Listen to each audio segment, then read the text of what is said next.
Going live. I think we're live now. Oops.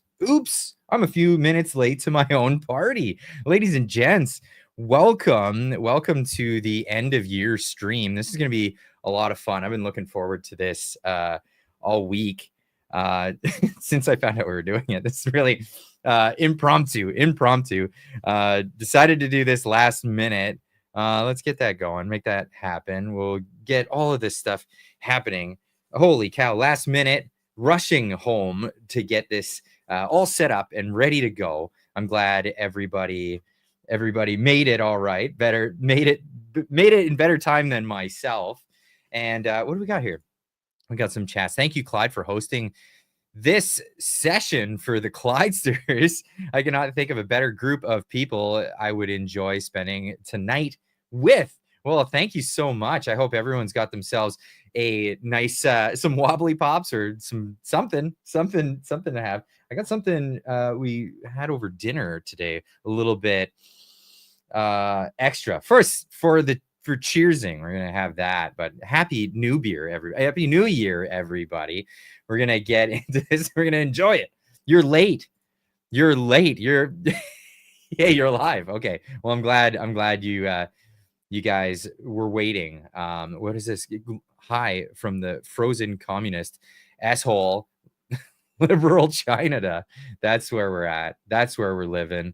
This is what do we got? Start with the whiskey. It's not a whiskey, actually. It's believe it or not, this one is it's a sake. It's a Japanese sake, and it's but it's aged, so it's strong like whiskey. Whoa. Where else are we at? Looks like a dram, Clyde. A dram. I'm not familiar with that term. Awesome. Thank you. No, thank you guys. Cheers to Clyde and chat. Cheers to everybody. And cheers to my first guest that's coming in tonight. He's coming all the way from the wee town, a remote location in Quebecistan. I would like to welcome everybody. Someone that I quote all the time on the show. You see his tweets all the time if you watch this show. Welcome to the show. Govt.exe is corrupt. Kevin, welcome to the show, my man. Thanks for having me on. I think we're going to have a fun time going through everything that happened in 2024 and maybe talk a little bit about 2025. What's in the calendar, what's going to happen. And, when you talk about politics, you're never going to have a boring conversation, especially when it's coming from a communist country like Canada.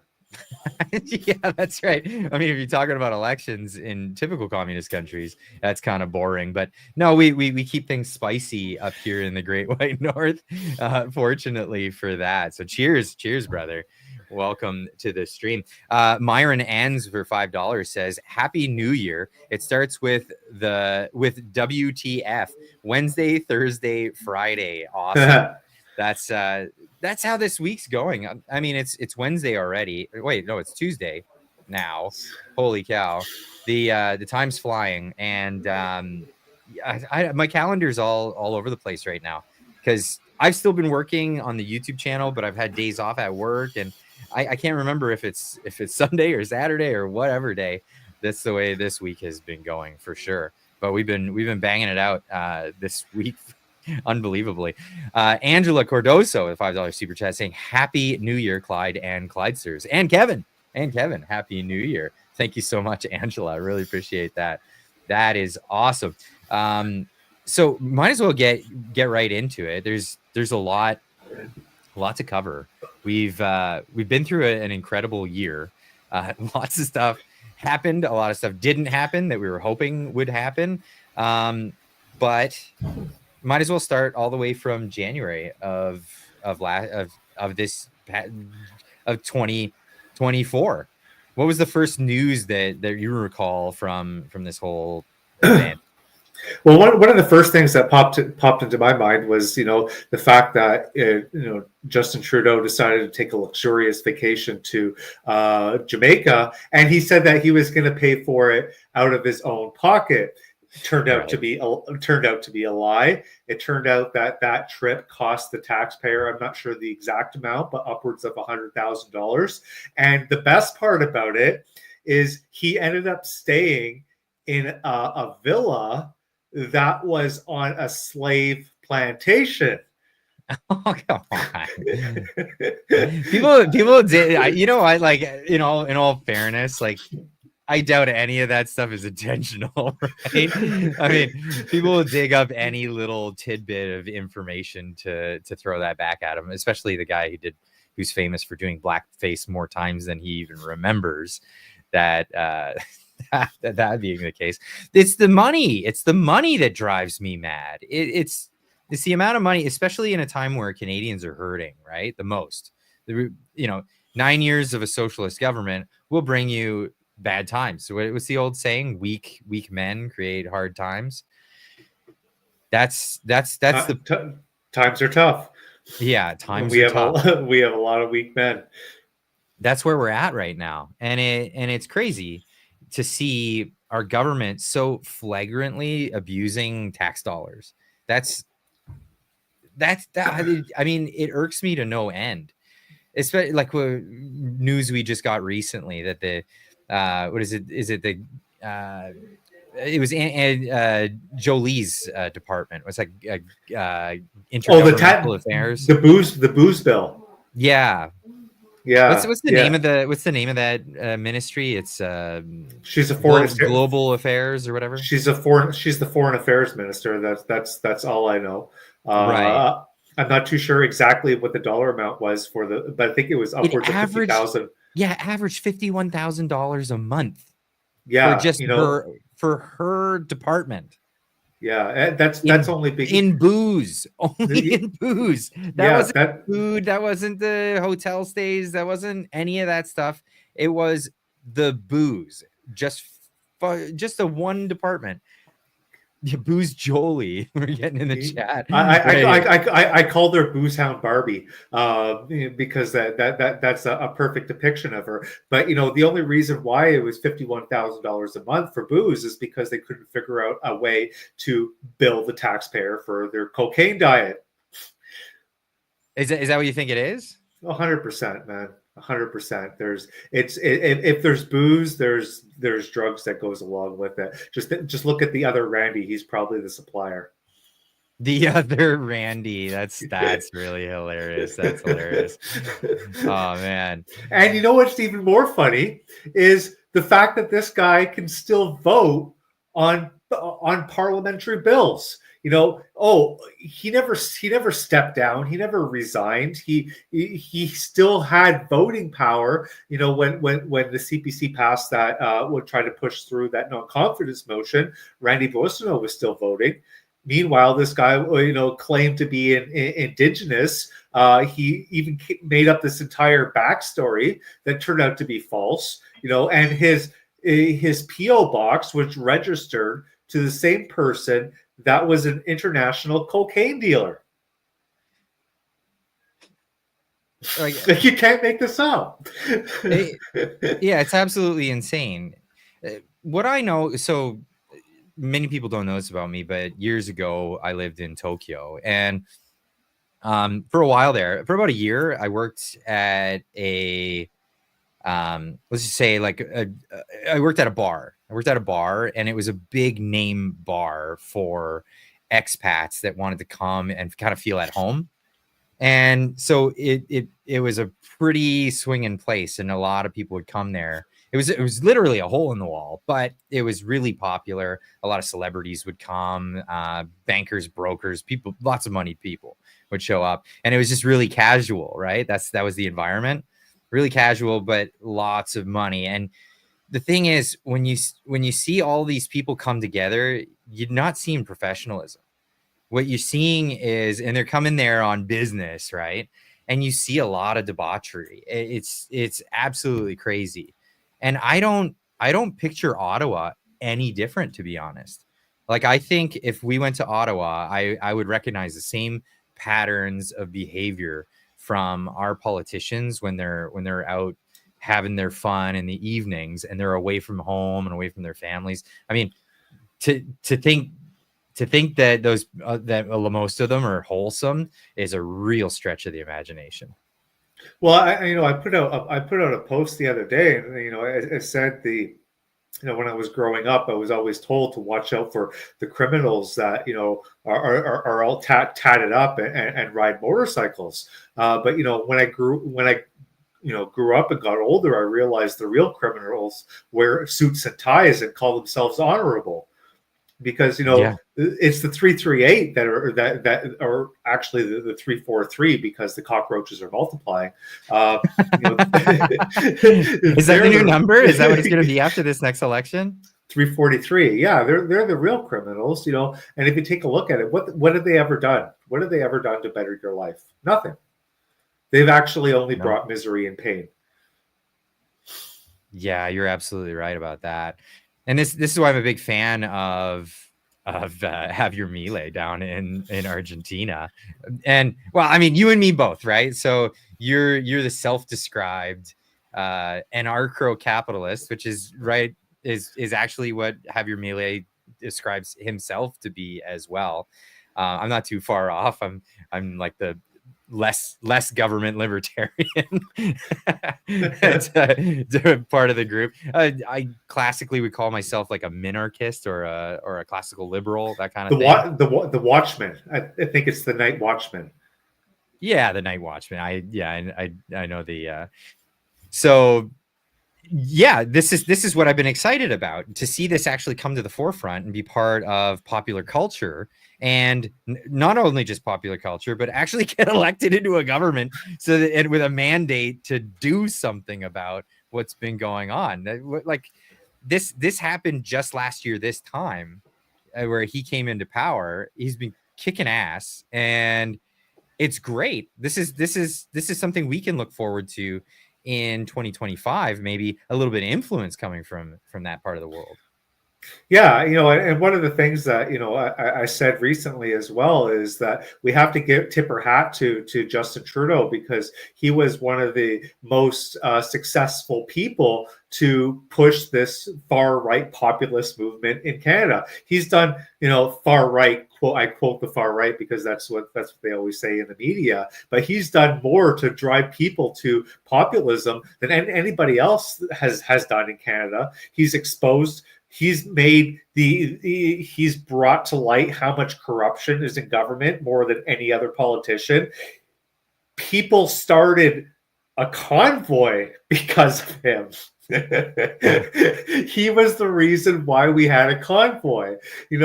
Name another politician who had a convoy started after him. Not in Canada. Never happened. So, we have to tip our hats to what Justin Trudeau has done to our movement, because it really sped up the awakening phase of Canada. We can still look, a lot of the people are still asleep. But, there's a lot more people that are awake now because of what Justin Trudeau's government did than would have been if it was just another,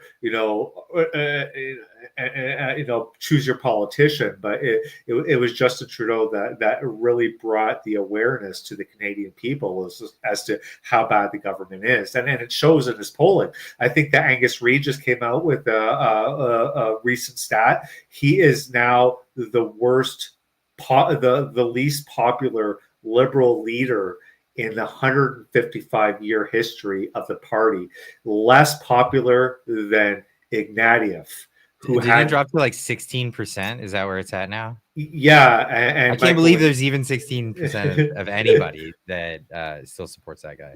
Well, Pareto principle says that it's really hard to get under 20% or over 80% of anything, right? So that's fair. Yeah, so to get 16%, you're basically moving. You're basically moving like 3 standard deviations away from the mean, which is pretty crazy. Mark Nixon put this out there. This is just a reminder of why we are so vehemently against this guy. This is after the Freedom Convoy. Now, people will remember what COVID was like, and how we were looking down at places like Florida and Texas, and looking at like people just walking around being normal, and we were being locked down constantly, curfews, being torn out of your home if you had too many people in your house at one time, for your safety, all of that. And then when the peaceful truckers went to Ottawa, this is the retaliation of the Prime Minister of Canada. If you joined the protests because you're tired of COVID, you now need to understand that you are breaking laws. Arbitrary laws that he just wrote with more and more severe. Stroke of a pen. You don't want to end up losing your license, end up with a criminal record, which will impact your job, your livelihood, even your ability to travel internationally, including to the US. Sounds like a mafioso. It's time to go home. It's time to bring your kids home from this protest. It is now an illegal protest, and the consequences on them and on their families will be significant if they choose to continue with this illegal activity. But if we have other protests, that's totally fine, as we can see there. It's unbelievable. But this is why people are so vehemently against him, and it's realizing more and more every day. And to touch on that, we had 2 of the 4 Coots victims. I call them victims because they were victims of government propaganda. We can speculate on how much of the evidence that they found was legitimate, how much was planted by our RCMP or whatever you want to call them. But they got sentenced to 6.5 years. For apparently their crimes of mischief and pipe bombs and what have you. But there's this gentleman, I'm not too sure if you know his name, Benjamin Levin. He was the deputy education minister under Kathleen Wynne in Ontario. He went to jail. He got sentenced 18 months for possession of and distribution of child pornography. So you can have in your hand child porn and distribute it, and you get. I to say those words too many times. I want to keep this stream up. It might get taken down for saying those words. And you can distribute it, and you get 18 months in jail. But if you protest the government, you get 6.5 years. Yeah, that's unfreaking believable. That is unfreaking believable. I mentioned Mark Nixon, by the way, and he's in the chat. He's in the chat listening in. That's amazing. Mark's a great guy. Him and I chat all the time on Messenger. Mark's fantastic. I've had him on the show, and I just sent him an invite. I asked him if you want to join, let me know. Yeah, he should come up. And to further on that point, and people say, well, what they did was illegal, and they deserve 6.5 years in jail. I'm not going to say that word again because I don't want to take the stream down. Yeah, that's danger territory. But here's another, talking about the absurdity of Canada. You can go to jail and be punished for $10,000 fine and up to 2 years in jail if you're distributing raw milk in Canada. We are one of the only countries in the world that will put raw milk distributors in jail for up to 2 years. Up to 2 years for selling raw milk. I had no idea. For distributing raw milk and a $10,000 fine. Is there loopholes like they have in the US? I heard of people having they'll buy a cow together and somebody else takes care of the cow, but they own the cow, so they go and they milk it themselves and they get to keep that raw milk. Is that true? You could do that? Well, I'm sure there's a black market raw milk business in Canada, but you basically I know it sounds so ridiculous, but whenever you create these these absurd laws, you're always going to create a black market, right? Because people still want to consume this stuff, and the black market is really the only free market that we have in Canada. But you can't start up a dairy farm and just distribute raw milk. You'll get shut down. They'll actually, they'll ruin they will ruin your life because you want to sell raw milk. You know, how absurd is that? In, you know, the dairy cartel is just unbelievable. I mean, like a lot of our economy is actually held down by the dairy lobby, and it doesn't make any sense that other products and other industries would have problems trading internationally because of a dairy cartel, but it's because of the dairy cartel that we can't get good trade negotiations between nations. You know, back in January, here's other news from January. So we're talking all the way back to January 2024. Justin Trudeau went to the negotiation table with Britain, our arguably our first trading partner, because they're where we came from, right? It's Britain, Great Britain, and we didn't have a war with them. We've been friendly with them forever, and they walked away from the negotiation table because they said, "You're not serious. 250% tariffs on cheese and dairy products. Yep. Get lost. Tell me when you've put your big boy pants on, and we'll come back to the table and negotiate." That's what they said, and they walked away. Our government is a bunch of idiots. Mark Nixon says, "I wish I'd known in advance. I would have stayed home to be in my office. I would have loved to join the live conversation. I'm on the road, but I'm watching." Oh, perfect. That's fine. That's fine.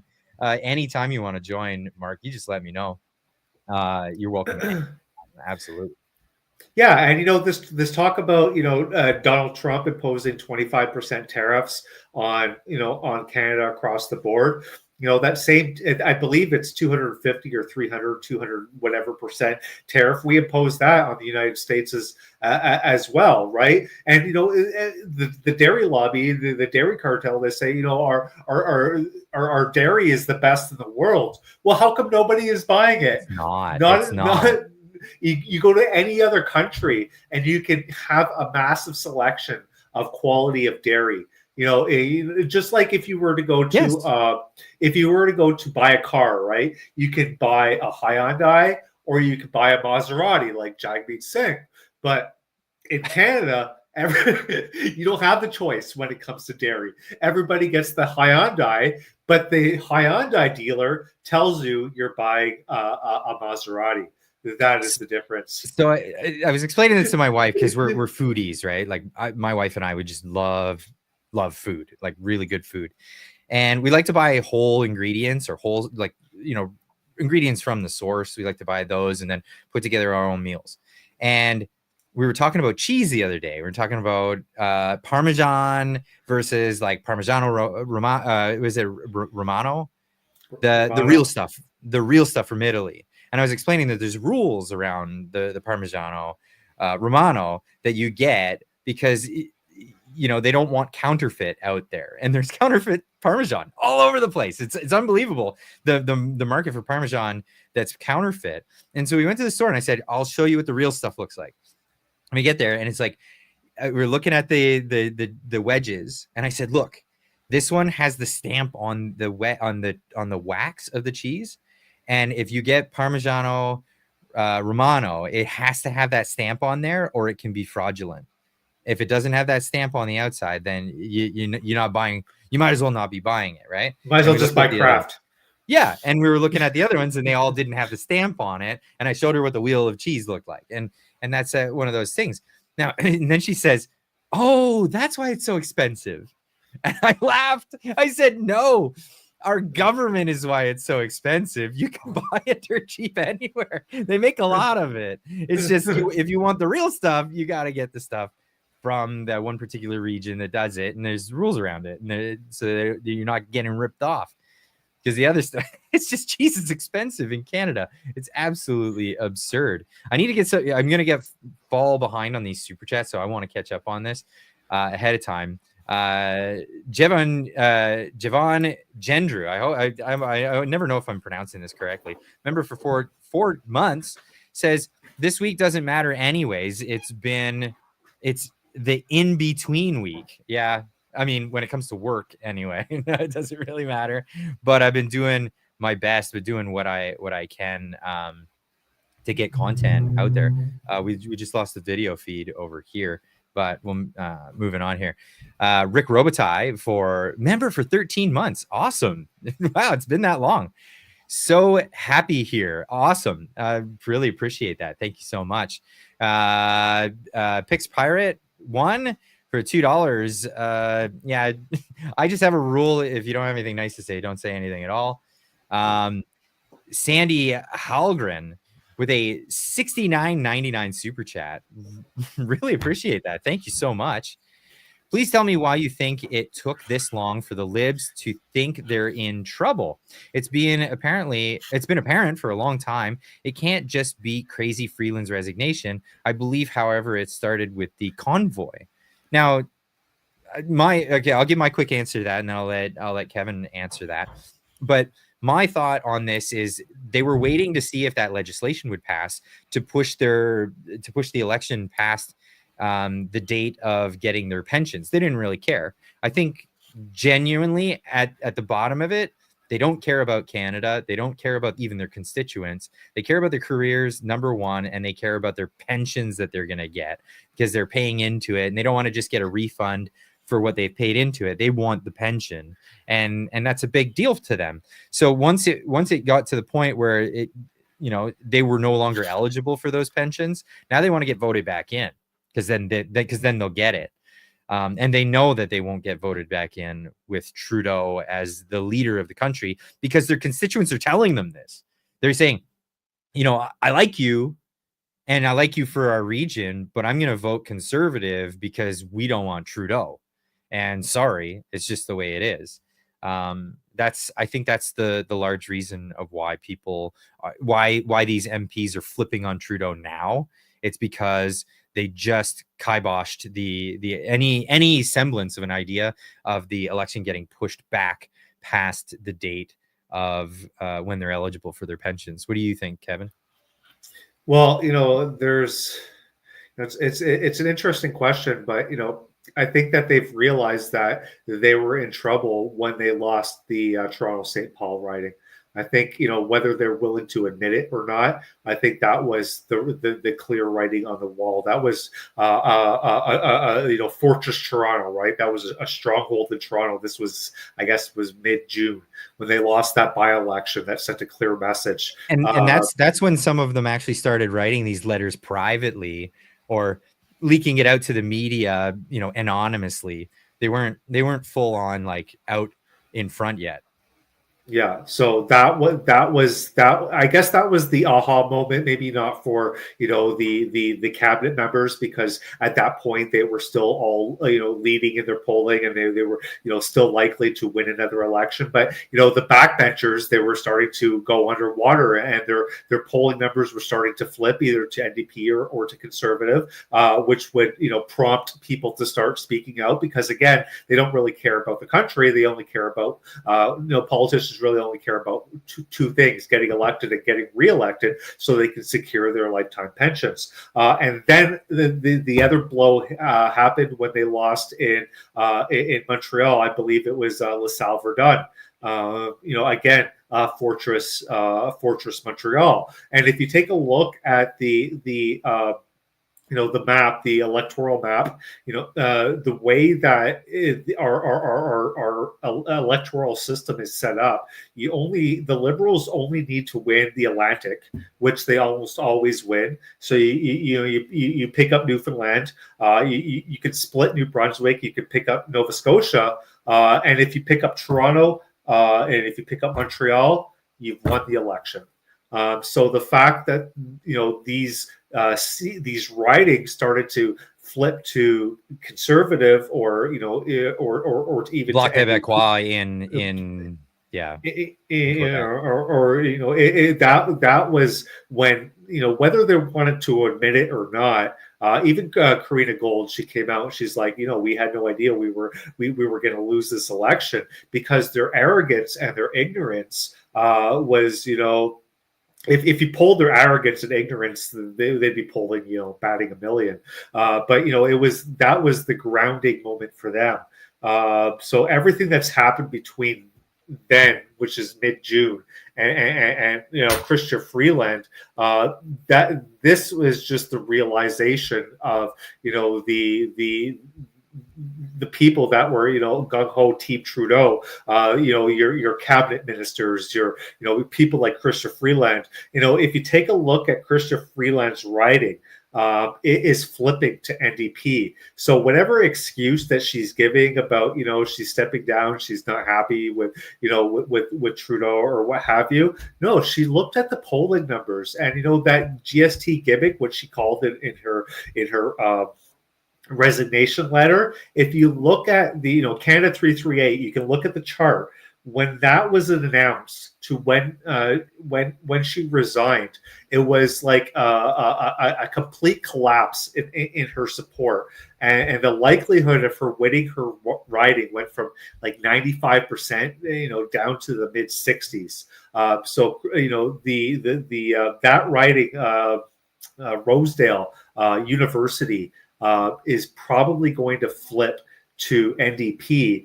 And this is why she said, okay, I need to detach myself from this brand, Justin Trudeau Liberal, if I ever want to have an opportunity to be a politician in Canada, and maybe set myself up to be the next Liberal leader. So I don't know if that answers your question, but I think that this is the whole realization that people that the Liberal team are coming to terms with, is they need to detach themselves from the Justin Trudeau brand if they have a chance at salvaging their careers.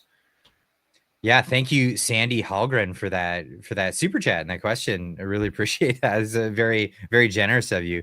I hope you had a Merry Christmas and Happy New Year's, and Happy New Year's to everybody. You got this one chat that caught my eye here. I hope I didn't lose it. It was asking about, I think it was this one.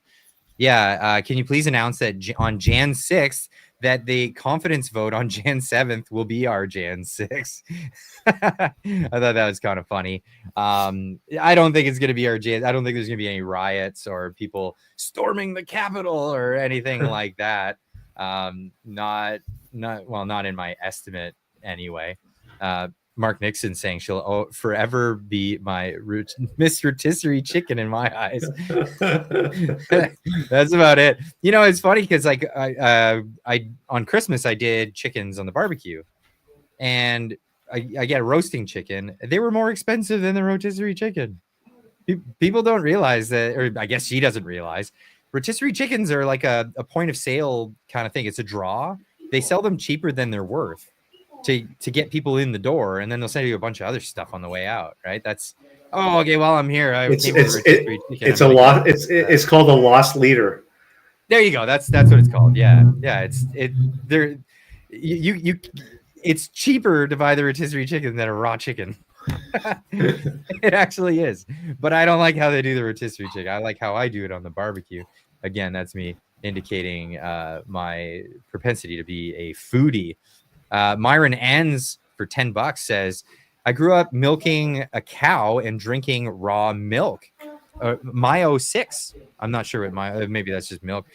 We did have an old creamer separator, hand cranked, and my mom used all the goodness. Yeah. I mean, I would if I had an opportunity to, if there wasn't like, I don't know, if the CSIS wouldn't bang down your door for doing it. I mean, the resources that we're putting on this stuff. It's like that meme, when you're like, you go to answer the door and then it's like all the FBI agents storming in, busting through the ceilings and the windows and all that stuff. It's like, over a glass of milk. What?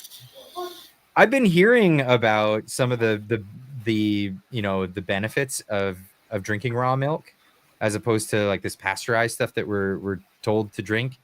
I even saw a study that showed, all the stuff that's supposed to be like in raw milk.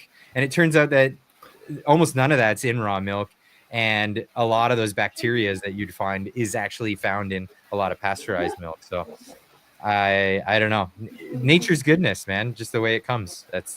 I'm fully on board with that. Yeah, well, I don't really drink milk. I don't really consume dairy. The only dairy that I consume is cheese. But I'm fully on board with allowing the free market to work. And if Yes. people want to have access to raw milk, then they should.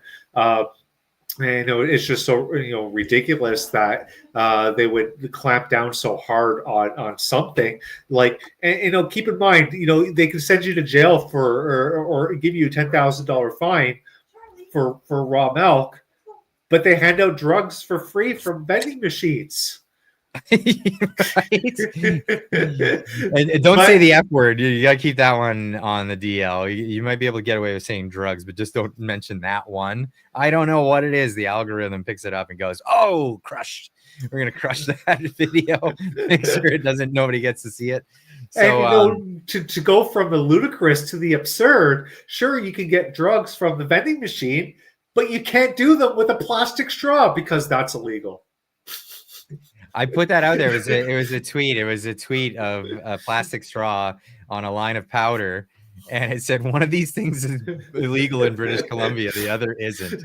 It's just unbelievable. That's where we're at.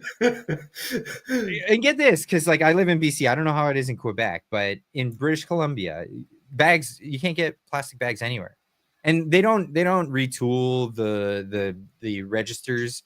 The self-checkout, because I work there now, the self-checkouts that they have at these registers, they always say, "And how many bags would you like?" at the end. It drives me bonkers. But you walk through the store, you get your bread in a plastic bag, you get your meat wrapped in plastic, you get your juice boxes wrapped in plastic. All the items are in plastic.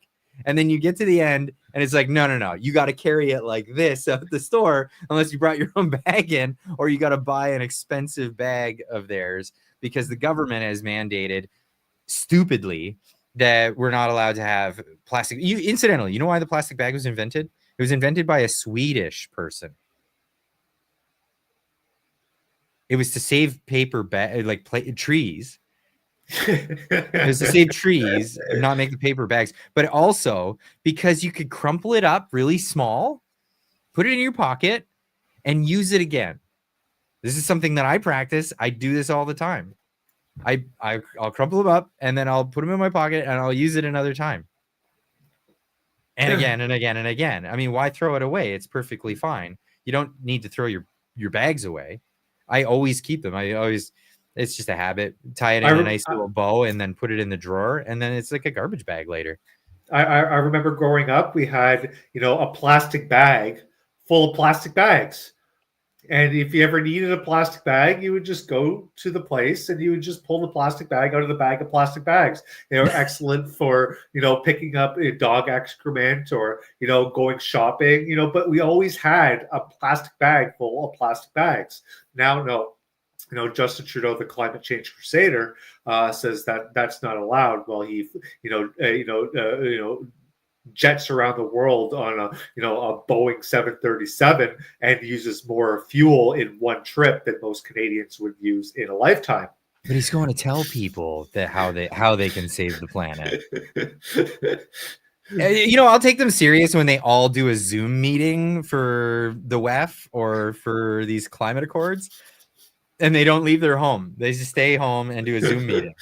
That's when I'll take them a little bit seriously. They're idiots. They're the best part about them is the people that fly on their private jets to a private airport and then take a motorcade to about a kilometer away from the event, get out of their motorcade and hop on a bicycle and then ride the rest of the way for the cameras. Yeah. Well, that's Jagmeet Singh. That's Christopher Freeland. That's all of them. There was a joke going around that in Ottawa, there's only like 2 or 3 bikes for all the politicians. They all just take turns. Nobody they don't have their own bike. They're ride sharing. That's it. Just for whatever their thing. The Dutch Tulip member for 1 month says Canada needs swift political and legal reform. Without urgent action, Canada's future is at risk. We are at a point of no return, now or never, strong and free. I tend to agree with that. And I've been saying this about, the performance. We all know Pierre Poilievre is going to be the next Prime Minister of Canada. The variable at this point is he going to do what needs to be done? Is he going to come in like a Donald Trump, like a Javier Milei, and come in with a bold promise to make massive cuts to government? I mean, we don't have to cut people's we're not cutting people's social security. We're not cutting people's, dependencies and things like that. There are a million things. A billion things that we can cut before we cut things that people have been told are an entitlement, and then slowly get people off of that stuff. But there is so much that can be cut way ahead of that. Well, the first thing that should be cut would be all foreign aid. That should be the first thing. I believe that we sent, last year, 2023, if I remember correctly, 12.5 billion US, maybe US dollars, but 12.5 billion dollars, offshore. There's 12.5 billion dollars saved, without even affecting any social program. You can cut that right away. The second, if you didn't include what we gave to Ukraine, how much would that number be? It may 11 to 10, 8. It's still in the tens of billions.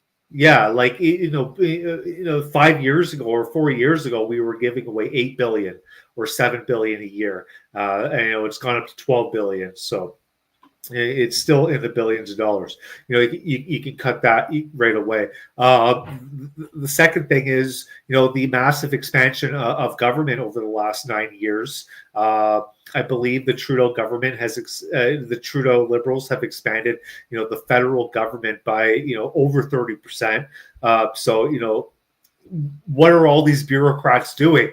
Remember that the movie The Office Space, where they call everybody in and they say, what is it that you do around here? And absolutely nothing. So well, I come in and I pretend to work.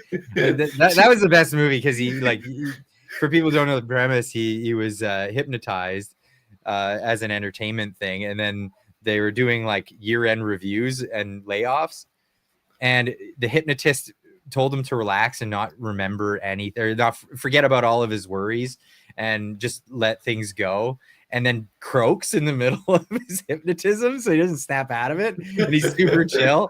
And he goes in, he goes in for his year review, and they ask him so what do you do around here? Yeah, not much really. Then they hire him as a manager. It's beautiful. It's such a beautiful film. I love that movie. Yeah, so if you take again, I talked about the Pareto principle earlier, but if you take that, that same premise and you apply it to government, 80% of the federal government, I believe there's 350, don't quote me on this exactly, but 350,000 federal workers. You could probably eliminate 80% of that. And, and people are like, okay, well, how are you going to decide who to eliminate and who not to eliminate? Very easy. Yeah, that's just upload govt.exe into a program like Grok and figure out, okay, what can be eliminated and what can be replaced by an artificial intelligence program that we have right now, like Grok or ChatGPT, to eliminate these jobs and to automate. 80 to 90% of them would be gone. I didn't know you were going there. Okay. I was gonna say what you do is you just have a productivity review, and you don't do it in the sense of a productivity review. You don't make everybody think, oh, here comes the thing. You set incentives, right? So first and foremost, you start recording the productivity of the people that are in that environment, and then you set up a bonus system for people, and you watch to see how their productivity changes. And the ones that have the highest change in productivity, you can discount as the people who are doing nothing. You know what I mean? And the people who are go-getters anyway will probably have a decent amount of productivity change because the incentives do drive anyone. But they were go-getters anyway, so keep those people. Or what you can do is you can say, okay, we have a team meeting. Everybody, you need to be at work at 8:30 Monday morning, and the first 20% that show up to the meeting keep their job, and the other 80% get fired. Yeah. Like different ideas for how to do it. I like it. I like your mindset. Like you can literally solve this problem in one day. You don't need to create a department of government efficiency. You can solve this problem in one day. So again, the average federal employee, if we go on average income, the average Canadian income is what, $70,000 a year. Talking the average federal employee maybe makes $80,000 a year. I don't have a calculator in my head, but $80,000 times 336,000, it works out to be in the tens of billions of dollars. It's a lot of money. Yeah, it's a huge overhead operating cost. And then people are like, well, employees, federal employees are taxpayers too, but they're paying taxes with money that was siphoned from the taxpayer. It's like plugging your extension cord into itself. It's not productive cash. So you can eliminate all of these people, and you can, or what are they going to do? We just freed up their labor. Maybe they can go and code or, figure something else out. But, it's unproductive labor. And we need to eliminate that. And I think that an 80% target would be a good thing to eliminate the federal workforce in order to even have a chance at a recovery. Personally, I think that we should abolish Ottawa altogether. I don't think we need it. I think that the provinces are more than able to run themselves. And if you take a look at the two biggest tax burdens is healthcare and education. And Justin Trudeau's Liberals, they love to tell us that healthcare and education are all provincially owned, provincially run. So what is they only tell you that because they don't want to take responsibility for their failures, right? So they only really have three main goals or three main objectives. That is to secure the border, which has been an abysmal failure. It took the U.S. president to tell the Canadian government, clean up your shit before they would even do anything. So they failed on that. Build the military and to protect the country from foreign threats. Well, we have election interference, and we've been penetrated by the WEF, and there's tampons in the men's washrooms. So that's a failure. And that's the thing. Like these organizations, they're just looking for more and more stuff to do to justify their existence, and that's when it gets ridiculous. Like really, really ridiculous. They don't need to justify their existence. They should be disbanded. It should be over. Just like the CBC, just like a number of other agencies that are no longer required, and ones that are if there's a decent argument for the requirement. I know you're going to say that none of them are required. They're not. But in the interim, we can downsize them significantly. Absolutely, downsize them significantly. And here's the proof of the pudding. Okay, so the Liberals keep. I want to get to some of these chats, but the Liberals keep pointing to the fact that they do care about border security because they've increased the spending since the Harper days, but if you look at their success rate, it's far lower. They're not busting people. The border's porous. All this bad stuff's happening, but yeah, they've spent all this money. It's like it's just spending money on stuff doesn't equate actually getting things done.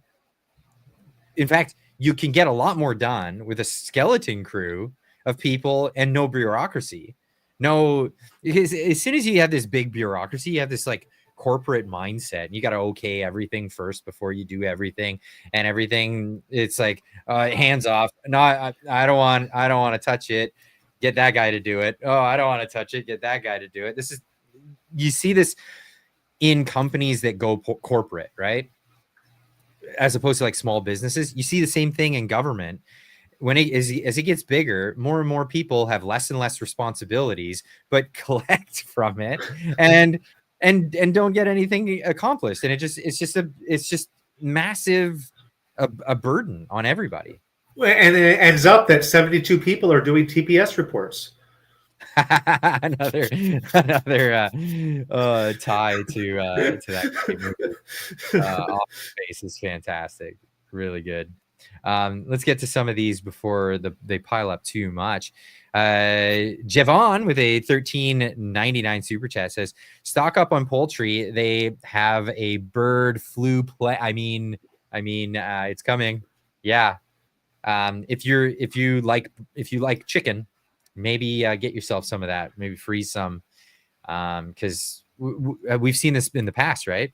Massive cullings of chicken factories and chicken farms and all kinds of stuff. So yeah, heed that warning for sure. Absolutely. Myron Ends for $5 says rotisserie chickens are actually ready to rot, so they sell them cheap after cooking. Yeah, that's right. So they're like usually just at or past the expiration date. So they're like, oh yeah, throw that one in the rotisserie, get the fresh ones out on the meat floor, and then we'll sell those ones for cheap to draw people in, giving it a little bit more of a shelf life by having that rotisserie in the back room. Light Giver for $10 says they are purposely trying to make us sick, big farm and big insurance. Yeah, well, I mean, big insurance in Canada, that's an embarrassment for the governments, the provincial governments, because they're the ones who run the insurance. But yeah, they're absolutely happy to keep you sick, because keeping you sick keeps you buying meds. At the end of the day, that's their business model. Why would they want look at it this way? Why is it that they want to control vitamin consumption and make it so you can't buy vitamins without a doctor's prescription for that stuff? Give me a break. Vitamins? Like just, your typical vitamin C, D, multivitamin that you would take. Wow, that's just absurd. That's absurd. So yeah, totally with you on that one. Myron Ends with another $2 super chat, no message, but thank you so much. The Fringe Minority with a 149 super sticker. Appreciate that. That's awesome. Love that. Myron Ends with another $5 super chat, says it could be as funny as Seinfeld, but the government does nothing. It's a show about nothing. Yeah. The government is a show about doing nothing. That's absolutely correct. In that way. Javon with another $13.99 super chat. Remembered when they were talking about shutting down the oil and gas industry and told us to become janitors and stuff. The government excess can do the same. Yeah, remember the Learn to Code? That was so that was journalists telling coal miners who were losing their jobs in the Carolinas or wherever the coal mines are in I think it's like the Atlantic Northeast or somewhere in the United States. And the journalists had no sympathy for them. And they were saying, oh, learn to code, like learn to write like computer code. And that'll be the career for you. And next thing you knew, like there was this big down, the journalism industry crashed because of online creators and whatnot. And people were going on there and they said, learn to coal mine. It was just amazing. It was so good. It was so good. Yeah, journalists, learn to coal mine so you can go earn a paycheck. Eminem Plastic Eminem with a $2 super chat. Take back immigration criminal to the provinces. Oh, that's Can no, I don't know if like that is a federal jurisdiction, the immigration. I don't think we could do that on a provincial level, but I have a solution for that as well. You know, we can have one port that's open, unmanned, no army, and anybody that wants to come to Canada can come through that port. It's on Ellesmere Island. And, and if you can make your way from Ellesmere Island on foot to Ottawa, you become a Canadian citizen. That's the only refugee port? Yep, that's it. That's the only place we're going to take. You know, and it's unmanned, you know, so it won't even cost us anything. You can come to Canada, you just come through Ellesmere Island. And I believe that it would be like, you know, for people that are not aware, that's, you know, in the high Arctic, and they would basically take, you know, 3 months walking on foot to get to Ottawa. So, you know, it really shows your dedication. If you want to be a Canadian citizen, you know, land in Ellesmere Island and make your trek to Ottawa, then you can become a Canadian citizen. And you know, thoughts and prayers to the people that we lose along the way. That's pretty funny. That's pretty funny. I want to introduce my next guest coming in. A little bit late, but better late than never. Alex, where the hell? But we'll see what happens there.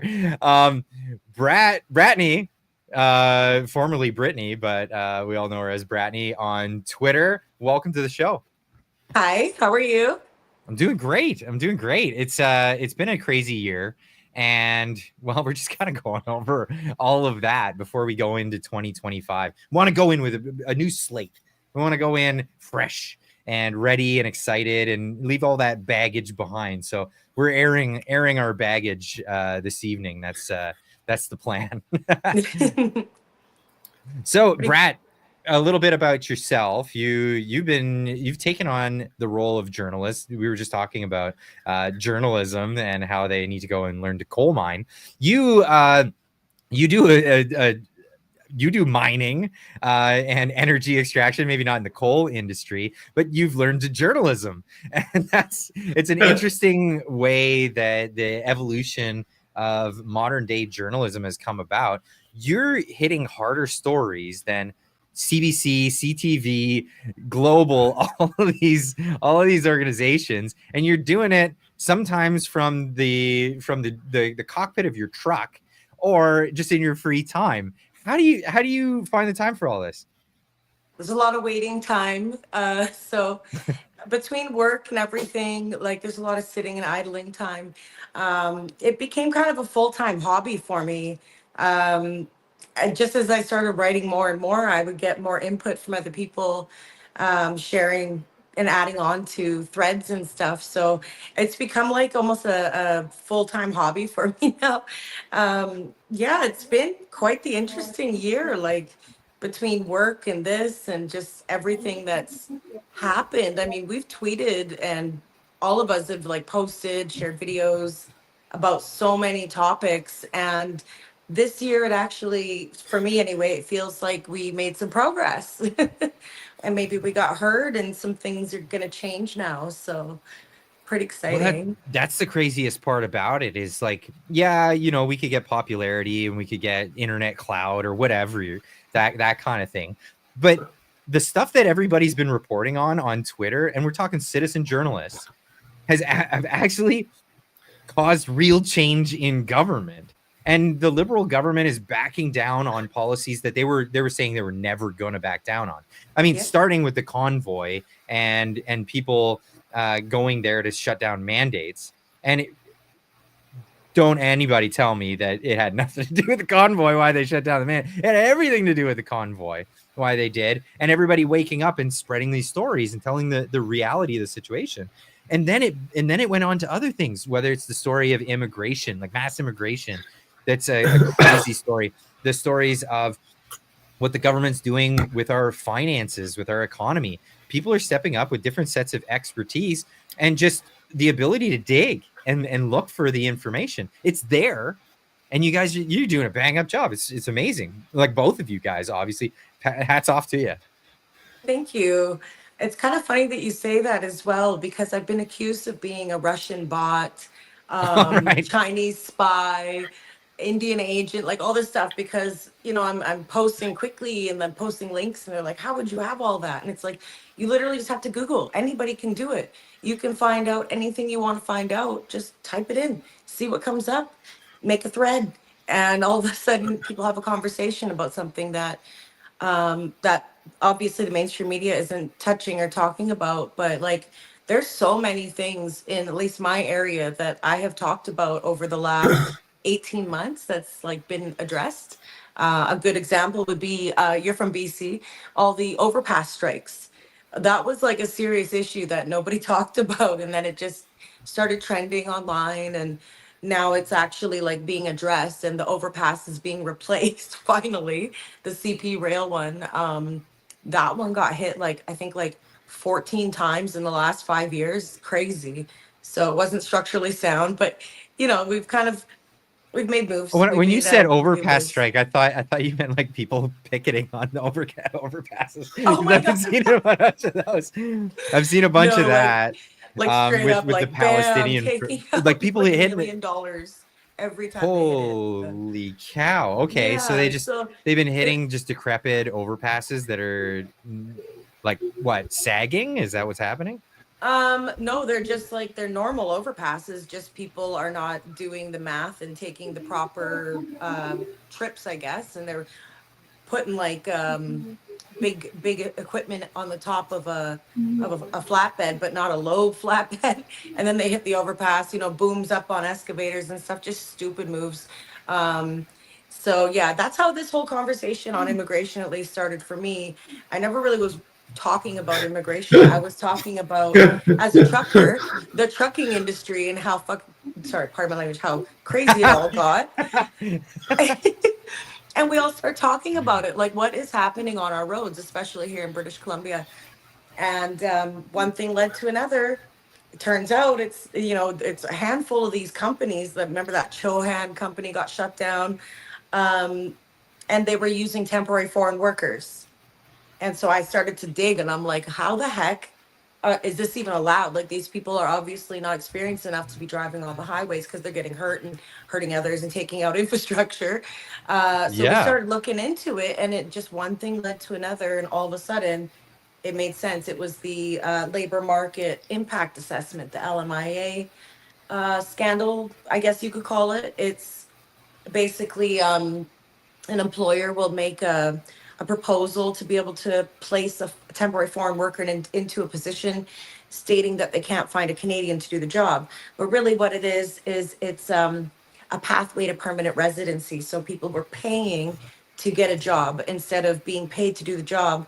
They were first prepaying for the position, immigrating with that paperwork to Canada, and working off the amount and getting, I think they got reimbursed some of the wages, but in a sense, it was almost indentured slavery. And people were being, as truckers, being worked hours and hours, much harder and longer than they should have. And obviously, fatigue and lack of maintenance and training was causing all these accidents. So what started as just simply myself and other truckers, like you've seen them all on Twitter, we all just started kind of putting two to two together, and then it came out that it's like, okay, it's actually there's a root cause. It's these fake licenses, fake training schools, and basically people just getting into a truck on BC highways in the winter after like a month of being here. They don't even have their class 5 driver's license yet, and they're And maybe not I've never even seen snow. probably never even seen snow. And like, they drive on the opposite side of the road in some countries. And also like merging. In some countries, they merge based on what vehicle is bigger, who's going faster. We're here, we have like, everybody knows how to merge, but the zipper effect and all that, it can be so simple, but not, I live in the same province as you. Nobody knows how to merge in this province. it's I don't know terrible. what it is. It is Driving awful. from Vancouver, at least up the Sea Sky and out to the valley, it's insane. But Yeah, it's like yeah, you're so in the merge lane. It's your job to find a clear spot. Don't drive next to me. I'm in the. You're looking at me, going, "Can I get over?" You came to me. I can't I'm get sorry. over anymore. I could But rant about that all night long. Holy cow. you guys have been to Ontario, right? You guys have driven on the 400 series highways. I grew up there. I have not Yeah, myself personally. I haven't driven out to Ontario. I've yeah. So flown there. like the 401 is Ontario's biggest highway. I believe it is the busiest highway in the world. The 400 series highways are like one of the busiest highway networks in the world, and this stretch of highway that goes from Toronto to Brampton is probably the most dangerous highway that I've ever driven on. I've never seen so many single car accidents in my life. Just random vehicles driving just driving into guardrails for no reason whatsoever. And then Wow, lots changed since I lived over there. It used to go so smooth. Yeah, no. I've But I'm seen some talking like 20 years disastrous ago. videos out of Ontario. Yeah, no, disaster. Yeah, disaster. And there definitely has been a demographics change from 20 years ago to what Toronto is now, and it's noticeable. That's just unbelievable. I'm just gonna get to some of these chats here. Mike, I am not gonna even I'm not going to butcher your last name, sorry, but member for 11 months. Thank you so much. Says that's their record profit, the $3 I forgot in my bag tax. That's right. That's where they're at with that. And Mr. Roscoe Pico with a $5 super chat says, I wonder how many Liberal NDP voters still have toilet paper from the great toilet paper event. maybe a few. Tamara Leach with a $13.99 super chat says, Happy New Year's, Clyde. Thanks for doing something. Thank you for doing something. Oh, yeah, you tell me. Really appreciate that. Thank you, Tamara, for coming in and that super chat. Thank you so much. I really appreciate that. Happy New Year, Tamara, and Happy New Year to everybody, and especially if you're in truck number 1. You'll always have my kudos there. Myron Ends for $5 says, Happy New Year's, Tamara. Thanks for standing up for all of us. Absolutely. Her and Chris, truck number 1, Big Red, will go down in history forever as the most inspiring thing probably ever in Canadian history and even world history. Changed a lot of people's minds across the planet. That was an amazing thing. Trudeau is a commie, member for 4 months. I love the names. Try being a class 1 driver with these people, and some are class 1 drivers. That's it's scary. It's got to be scary being on the road. But you do off highway transport, right? You're not Correct. You're not on highway.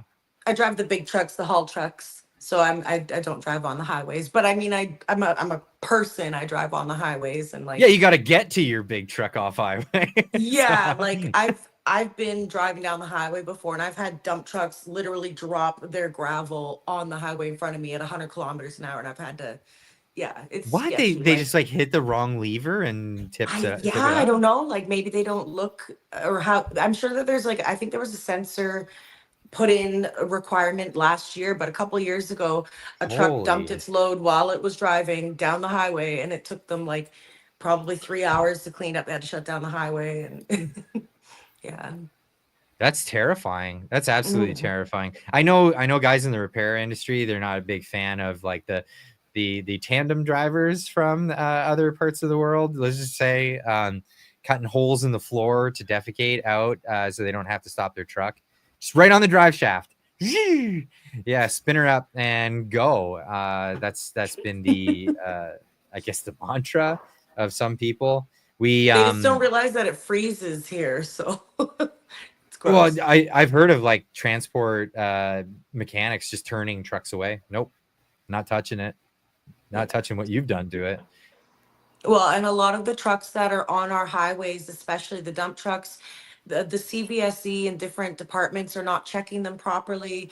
Some of them are running just breakdown, they're not being properly taken care of. So even when they have decent drivers, the drivers are obviously leaving for other companies.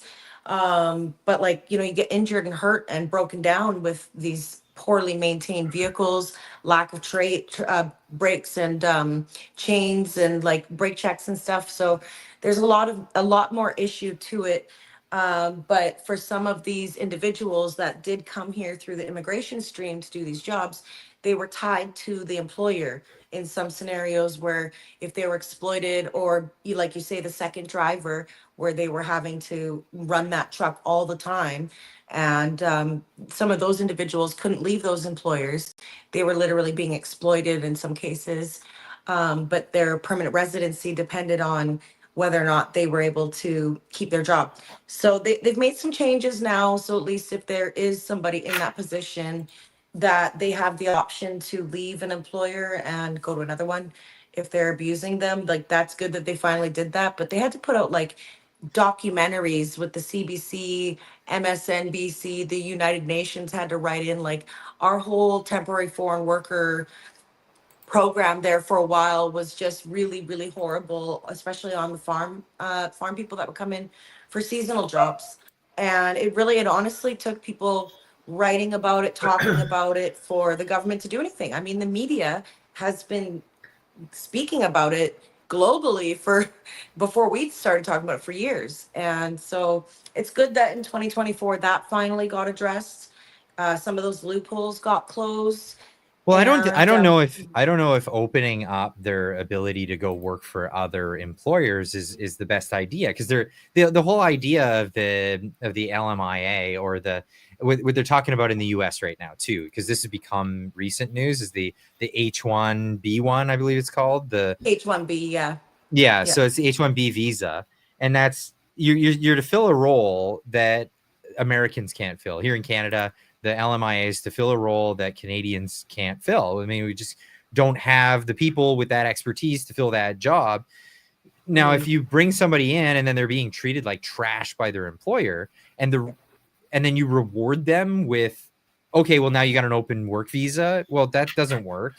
That's not the whole reason why they're there. If they were brought in by a company to come work for that company against the rules of the system, I mean, and they have to get sent back, they should take that up with the company. That shouldn't be held on the workforce of Canada. That shouldn't be held on the taxpayer of Canada. But we can't be the people at the end of the day that have to pay that. So, but the problem was that these individuals were pre-purchasing their jobs.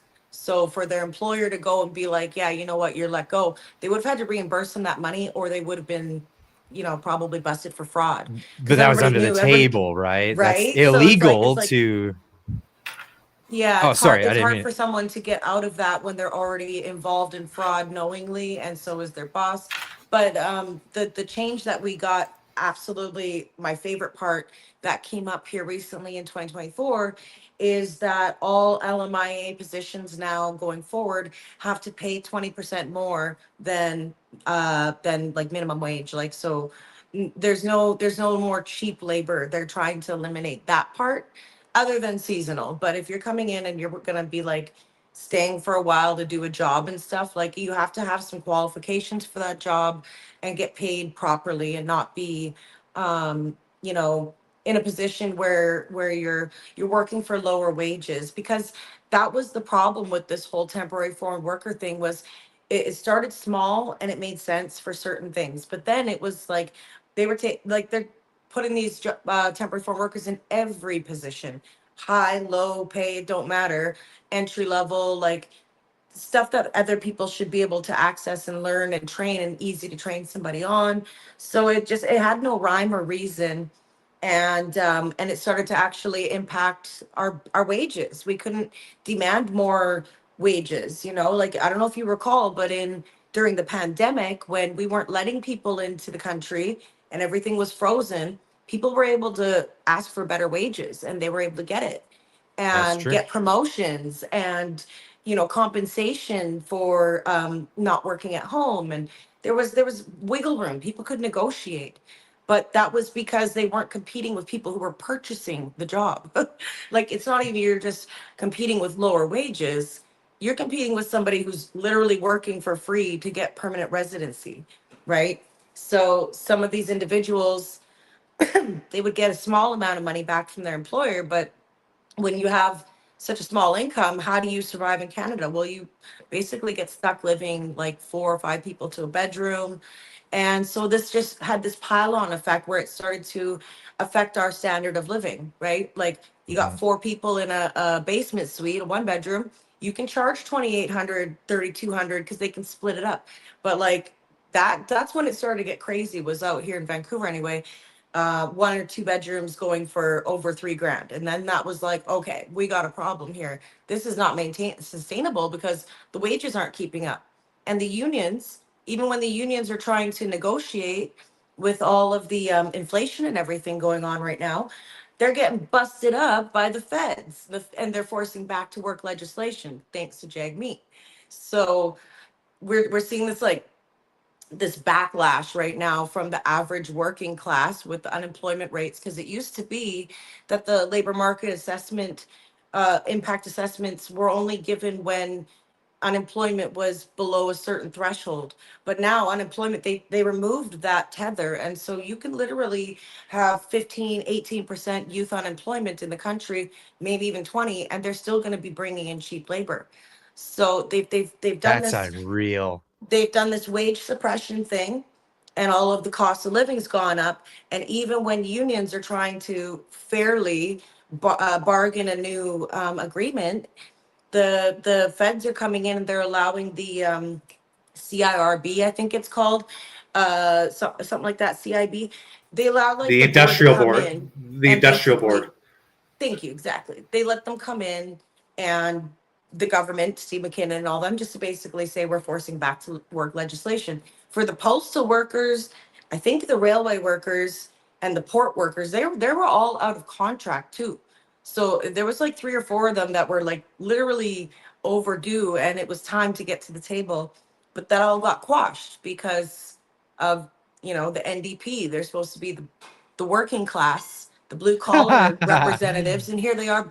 Exactly, they're union busted basically. They're not allowing them to have a fair chance to bargain. Well, the And socialists, even those.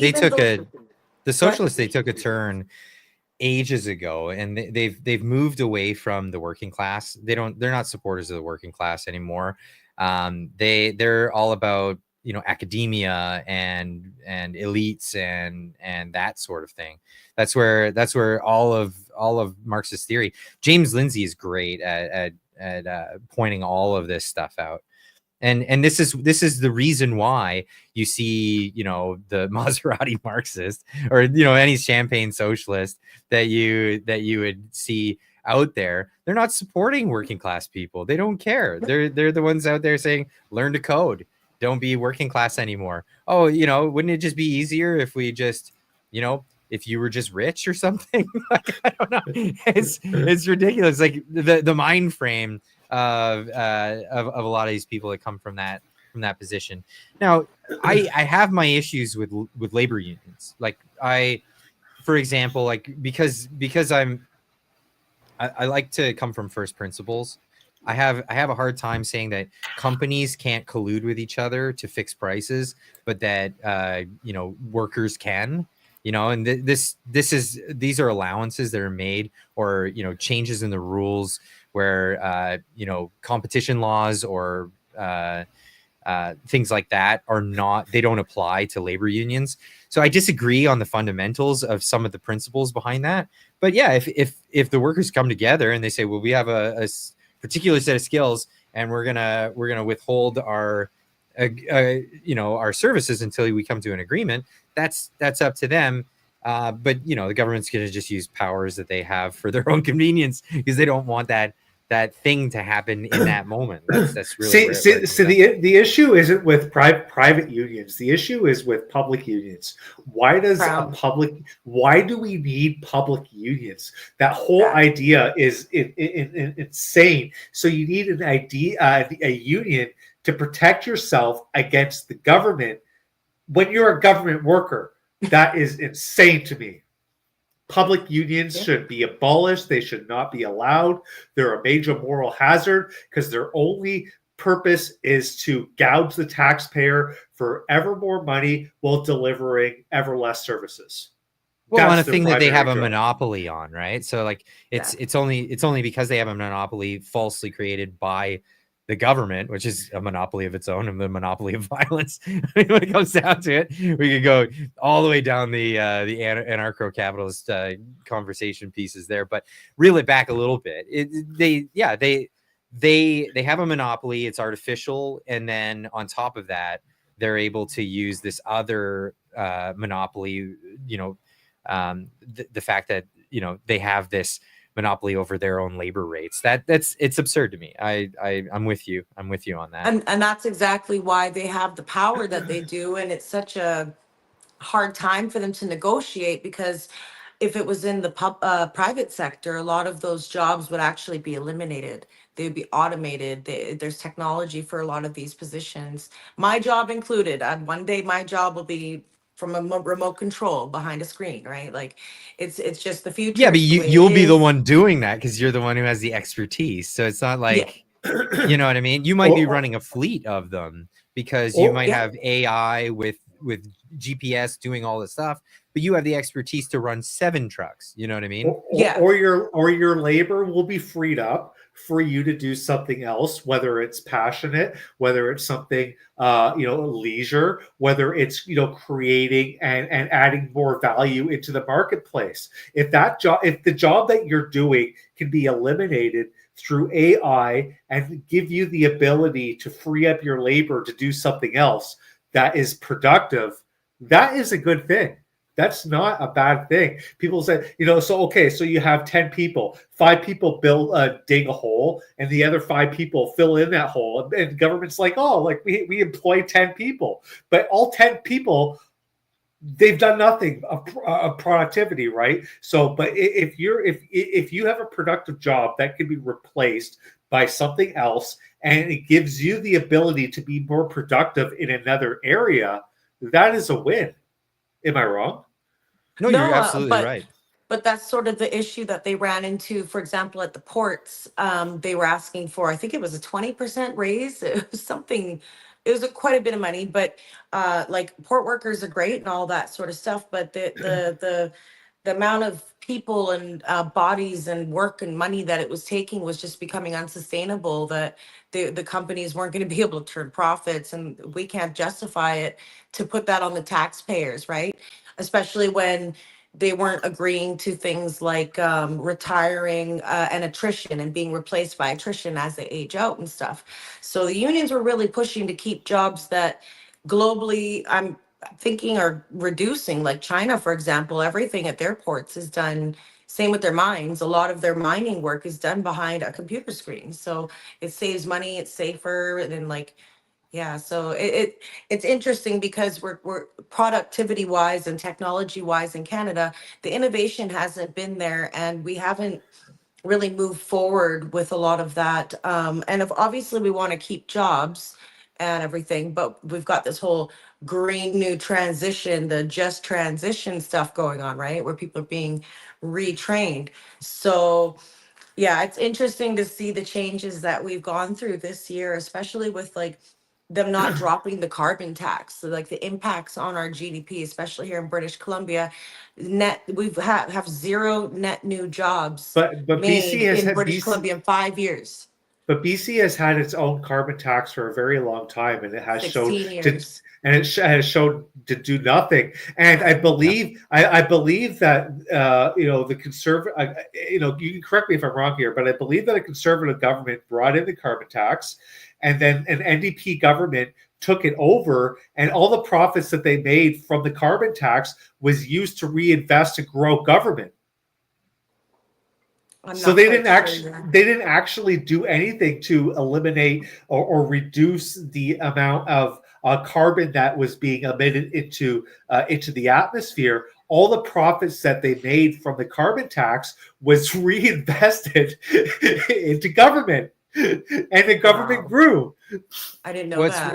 What's really funny is they somehow have these formulas for figuring out how much carbon dioxide comes out of an industry, but they don't have the calculations for how much carbon dioxide they're reducing by putting taxes on those industries. But yet these are the numbers that we're being told. This is the plan. This is the way it's going to work. It's about deindustrialization. Like, bar none, we have to look at it this way. It's about deindustrialization.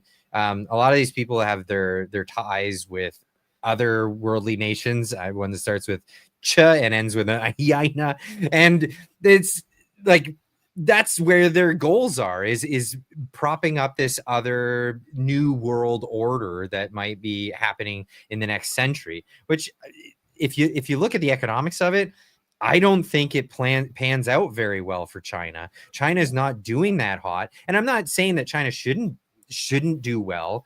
I mean, at the end of the day, I hope they end their aggressiveness with the West and then just be a good trading partner. That would be fantastic. But you're not going to be a good trading partner with the current deals that we have, and our politicians aren't helping. Our politicians aren't helping. They're giving China all kinds of leeway on everything. And when we go to China and we say, okay, well, can we enter your market and sell your people our stuff? No, you have no access to their market. They have all access to our market. Our politicians are in bed with them and trying to shut our economies down. Why would we want to, deindustrialize? Well, it does us no favors. And on this, if the same globalist types that are trying to shut down our economy based on carbon dioxide, if they had any seriousness while they're over in China on all these visits, they would be negotiating with how they can deindustrialize, and they're not doing that. So it's just a bunch of BS, and it's a bunch of people kowtowing to the Chinese, in my opinion. That's exactly my opinion too with the COP29 conferences. Canada, we measure our carbon output. They call it per like GDP, like per person, but included in all of that is all the industrial output. They don't just do like, oh, here's the average person and this is how we're going to put it together. No, they include all of the carbon output from big companies and everything, but they don't pay carbon taxes. So we're paying carbon taxes as individuals punitively through our heat, our gas, transport of food, things we have no choice on. And big companies, especially here in British Columbia, like the LNG port in Kitimat, they don't pay a provincial tax and they don't pay a carbon tax. But when we go to the COP29 conferences, they measure per capita output per person without the industry part, and then we're the ones who have to pay for other nations to advance, nations like China and India, who are bigger, they have more output, but they go by per capita. Well, it's a little different in Canada because we go from minus 40 to plus 40 every single year. We have to use air conditioning, we have to use heat, and we don't use carbon, like our coal. We don't use high intensity, dirty energy. So we're using the lowest carbon energy we can, nuclear, liquid natural gas, and electric and heat pumps and all this sort of stuff. And we're still being taxed to death and basically punished for living in Canada. And then they wonder why people all live along the border. It's like, because this place is fucking cold. But And like, how do you heat your house with a heat pump but in the winter? but they Yeah. never take into consideration that Canada has the second largest forest in the world. The boreal forest is the largest forest in the world, and it takes in 5 times more carbon than the entire country puts out. Kevin, so when you do add that one in there, this one gets me every time. When you do talk about the forests, then they'll say, yeah, but like old growth unkept forests actually tend to be carbon neutral over time because of the amount of carbon sequestering doesn't take place with old growth forests, as trees fall over and carbon goes back into the atmosphere, and the canopy's tall and there's not a lot of photosynthesis. And that's exactly the argument for why we should be logging. it's why logging is carbon neutral. It's, if anything, it's carbon negative. Logging is a great industry. We should be doing way more of it, because if we are concerned about CO2, which I don't know if we ought to be, but if we are, we're not. It's not. It's right. It's not an issue. Well, it's the new original sin. It's indulgences. I'm way more concerned about government overreach and totalitarianism than I am about parts per billion of CO2 in the atmosphere. But if we were going to argue the CO2 point, logging is the perfect industry. What it does is you go in, you take out the trees, and you produce something that is a captured carbon, and you build homes with it, and then you plant more of them, and then they grow. And what do? They sequester carbon from the atmosphere. They pull carbon out of the atmosphere in order to make, again, logs and trees, logs and lumber and all these other things that we can put into homes. It's unreal. Like their arguments, they're all circular arguments. They end up back at the same place every time. Well, and included in our carbon output, they don't go by the net part. They include the carbon from forest fires. So when those old growth forests that have hundreds of years of carbon stored in them dry up and they're not properly removed, we protect them so much, they don't give them a chance to properly burn and regenerate and regrow. Like you're saying, you got to sometimes remove some of these trees.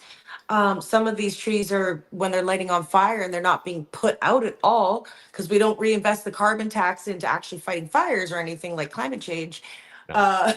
But like these fires, the smoke comes out, and then they count that as part of our carbon output here in Canada. We have no control over that.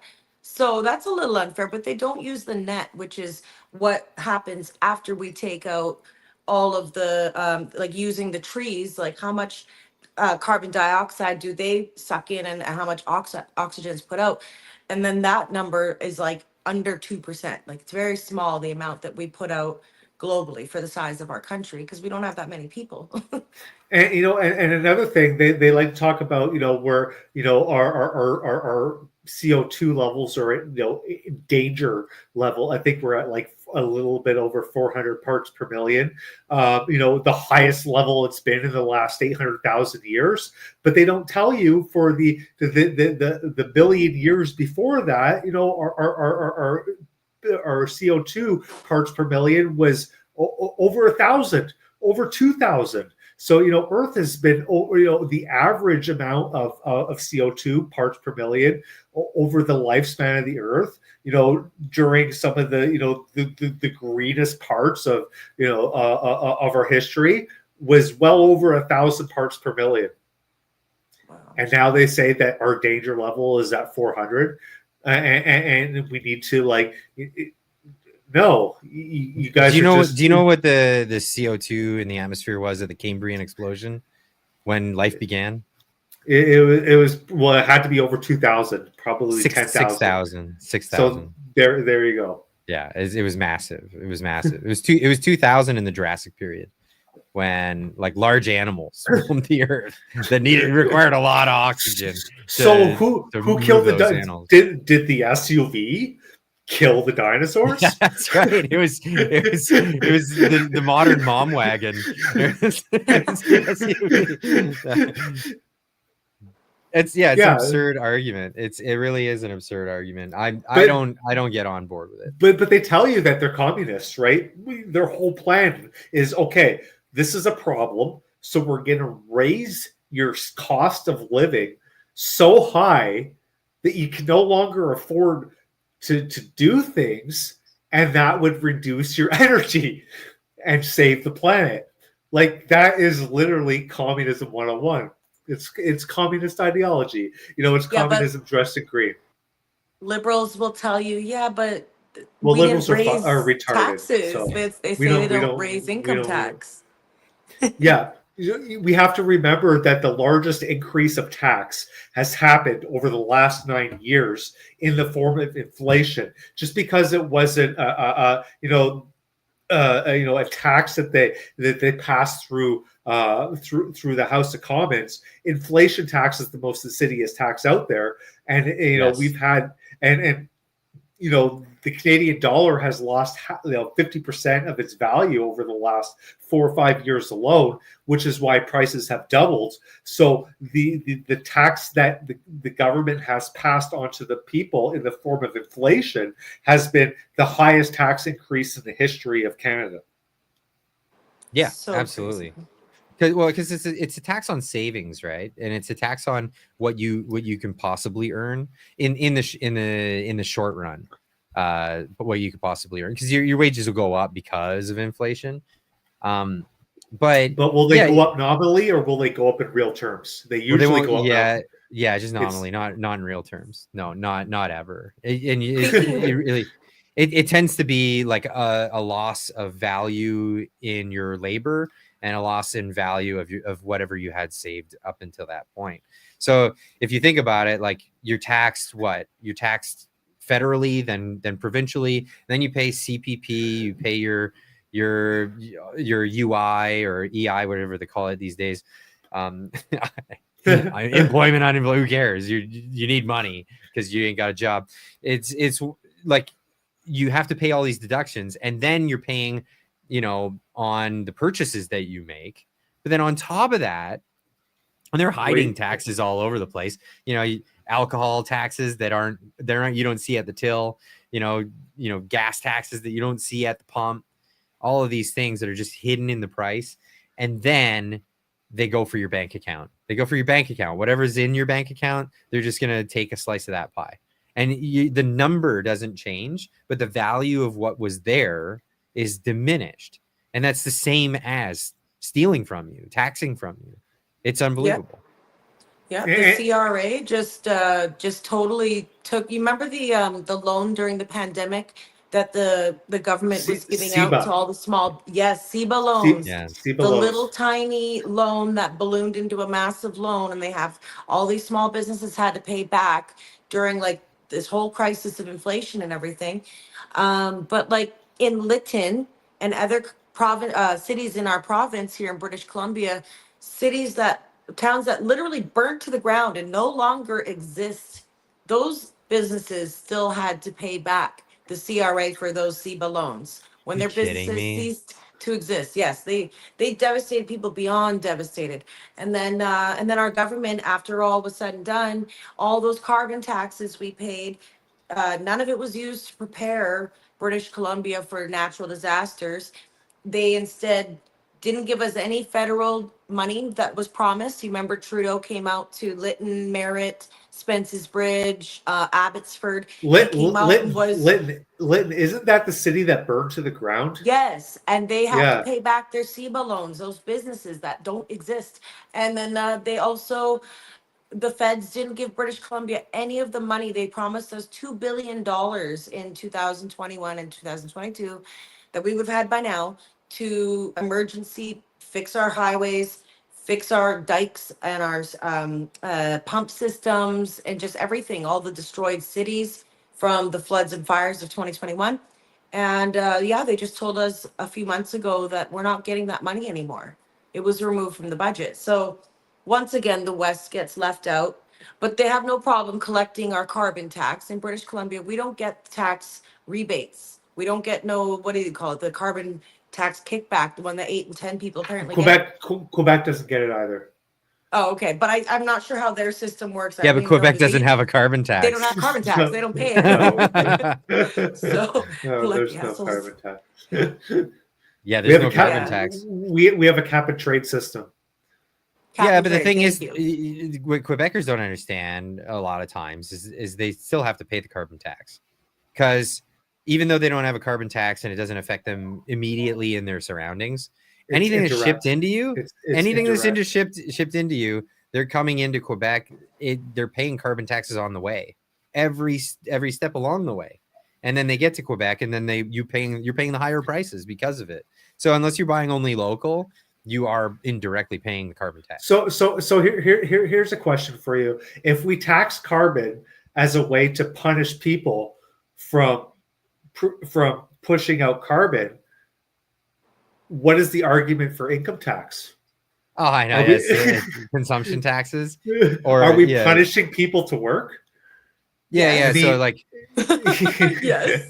Try working yeah. overtime, man. I work mandatory overtime every oh, month and I fucking pay once for you it. go into overtime, your taxes double. So you don't They do. actually make any more money. It may look like you make more money because you go into time and a half, but if you take a look at the deductions and the taxes that you paid, it also goes into time and a half. And so that So the only person that benefits from your extra labor in overtime is the government. And that's exactly why all the unions lately, mine included, have all been like fighting hard for more overtime pay so that at least there's something left after you pay your taxes. Because it just like it's a lot. Like it has to be worth it. Like to work an extra week or two to only make like half of what you should have been paid. It's bullshit. So that's why I like Trump. I'm so happy that he's going to remove that barrier, and the Americans are going to be allowed to work unlimited overtime with no taxes on their Well, overtime. taxation is not only theft; it's extortion and It enslavement. is. So And it's a disincentive, and people like you want to boom your economy, give people an incentive to go work more. So I have a great clip. I have a great clip on this, and I tend to agree with this sentiment, but I'd love to hear you guys' point of view on it. So share this clip. This is a clip of Pure Polyev being asked that question about Trump bringing in this tax cut, but also what his opinion would be on the subject. So let's just pop this one up here. See what you guys think. I want to ask you a question. So I heard you saying about axing the tax and making life easier for Canadians. Uh, what do you think about Donald Trump? Like he just mentioned that he's gonna take off the tax from overtime.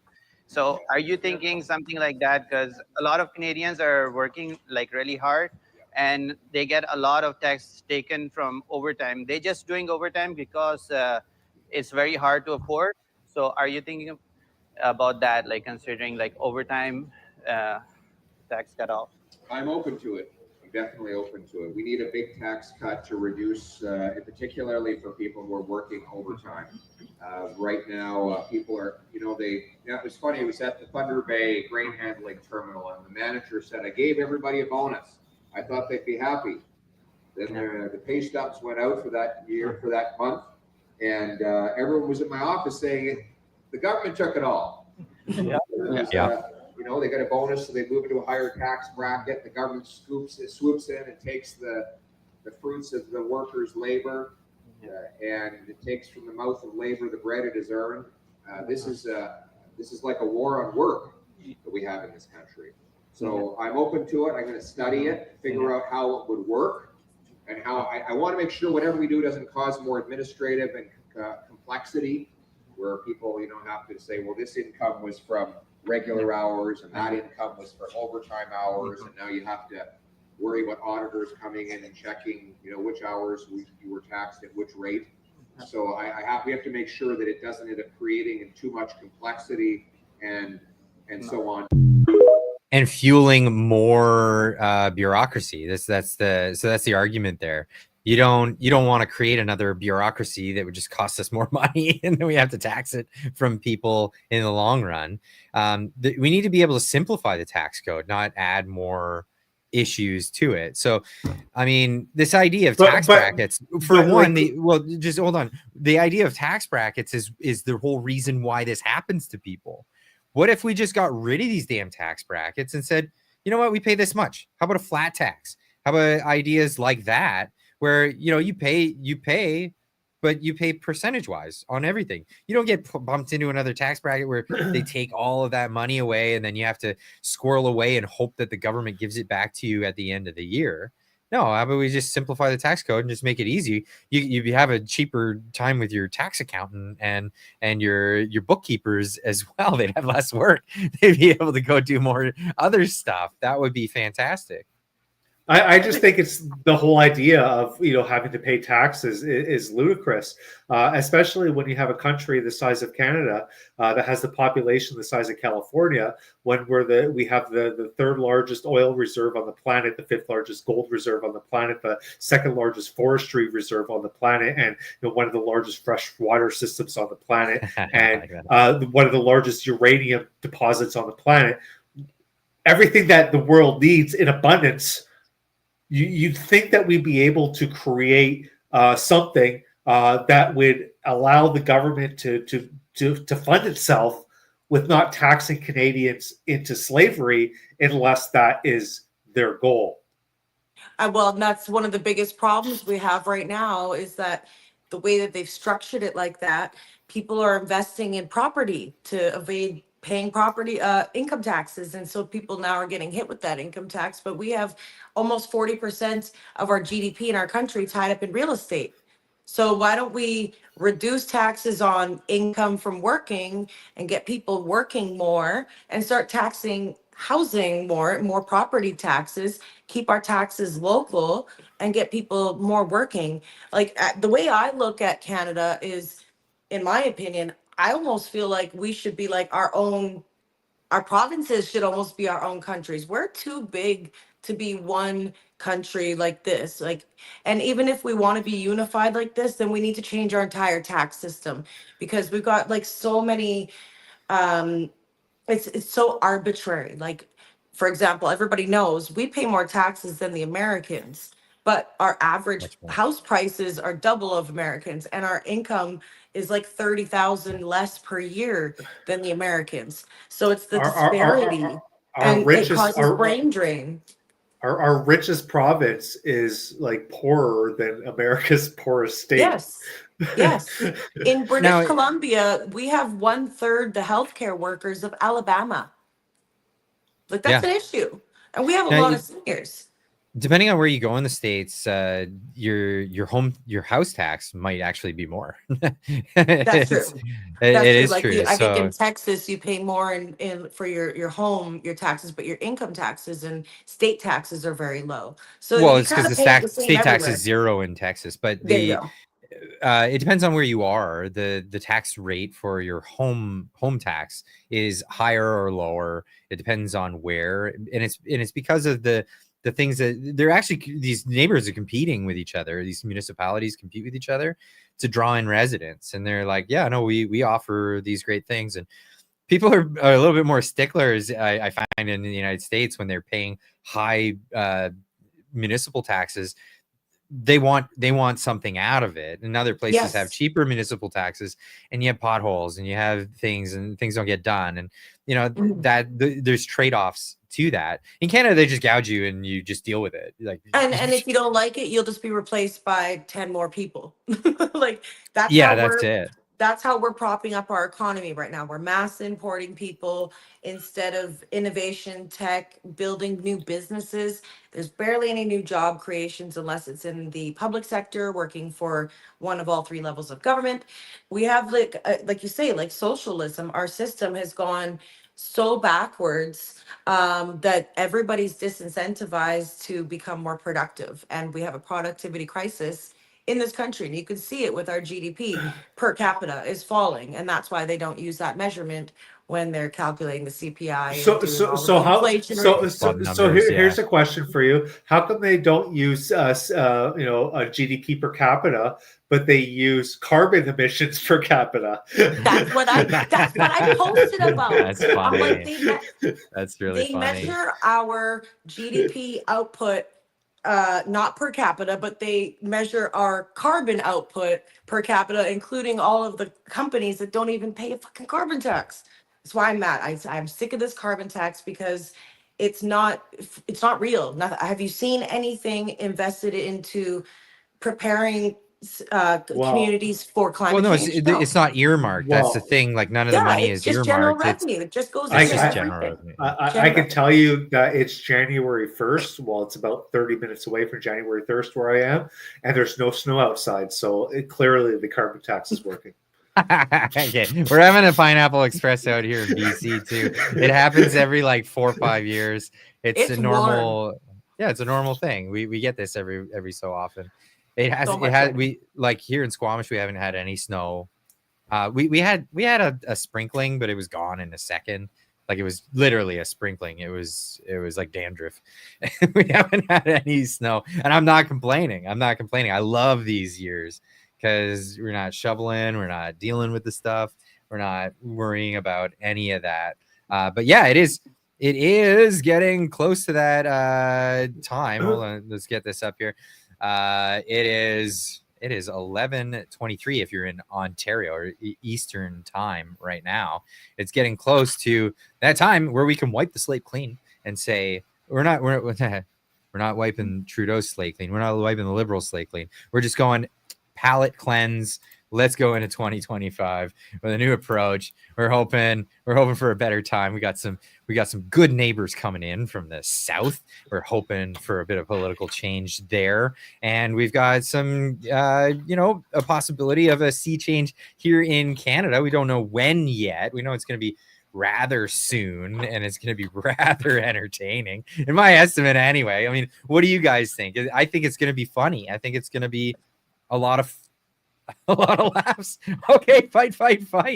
It's gonna be good. Well, the one thing we can all, agree on is that Justin Trudeau will no longer be prime minister in a year from now. Who knows when he's going to be departing from the Liberal Party, but this will be the last year that Justin Trudeau will be the Führer of Canada. Any predictions for when that will be, guys? I think sometime in between July and October. I think it's going to happen after the G7. It's going to happen after the G7 for sure. That's his vanity project. Okay, so After you have to G7. explain more than that. You're kind of glossing over how. So like if we get a non-confidence vote in January, then that kicks an election out to March.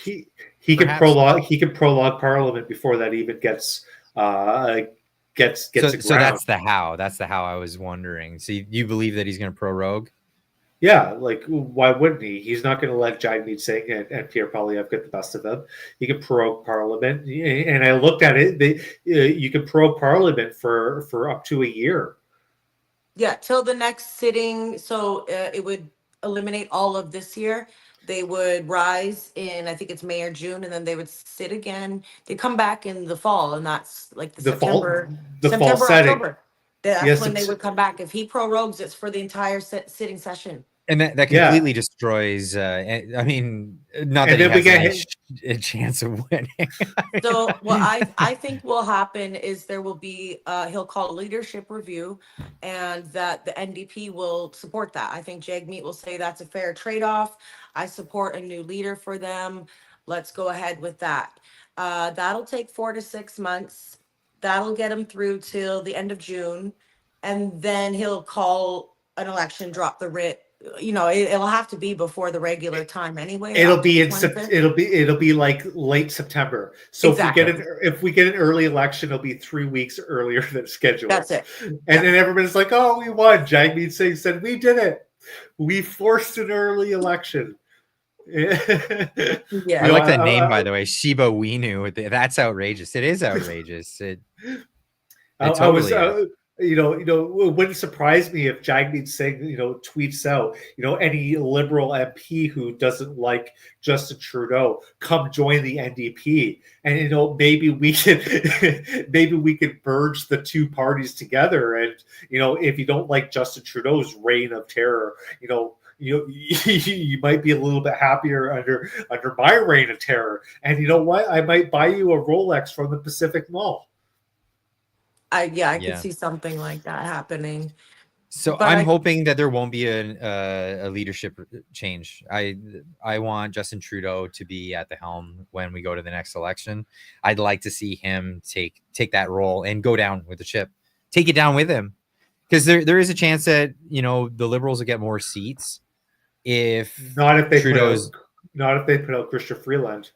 She's hated even more. Yeah, if she becomes the nominee, she's the next best thing for anyone who doesn't want the Liberals in power. That's absolutely the case. But yeah, I have concerns about that. I want Trudeau in power, and I'm full on with I stand with Trudeau to be the leader of the Liberal Party forever.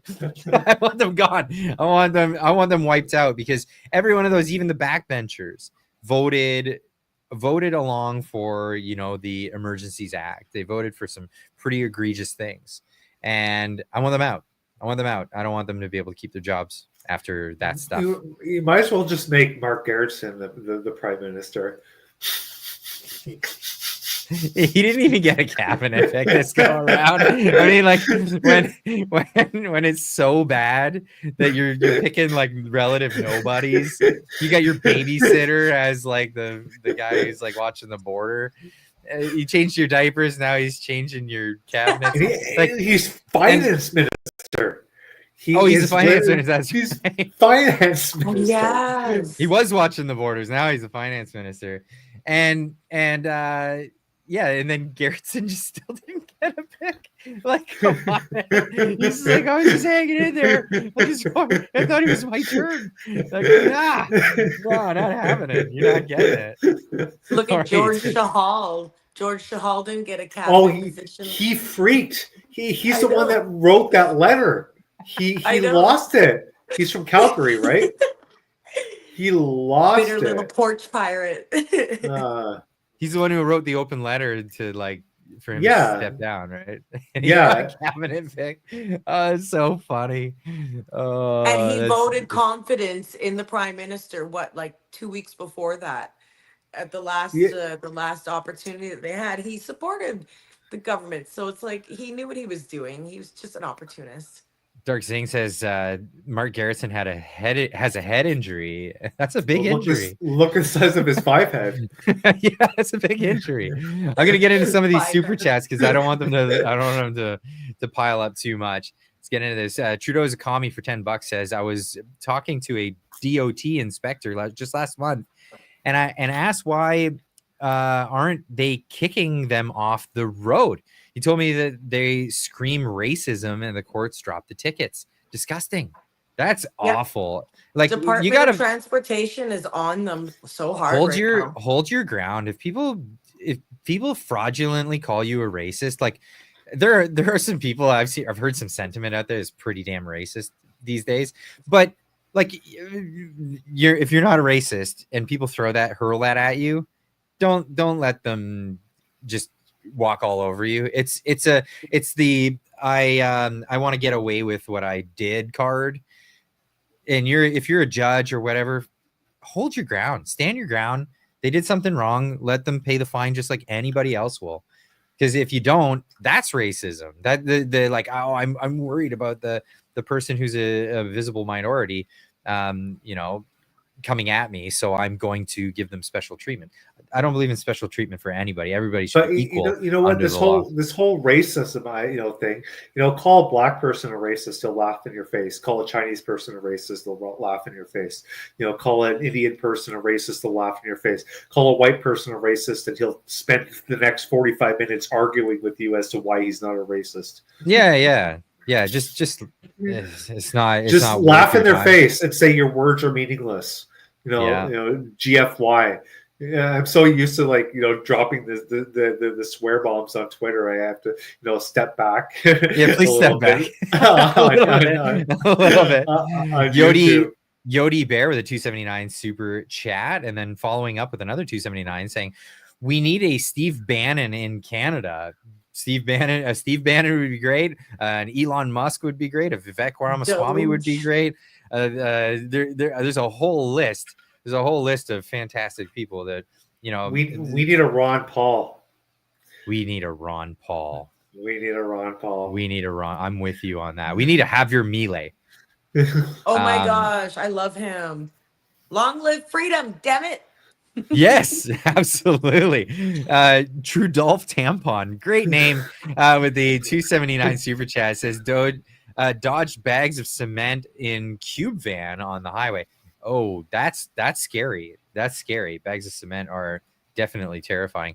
Trudeau is a commie, gifting 5 memberships to the channel. Really appreciate that. Thank you so much. Trudeau is a commie, also with a $2 super chat, says not enough green in the chat.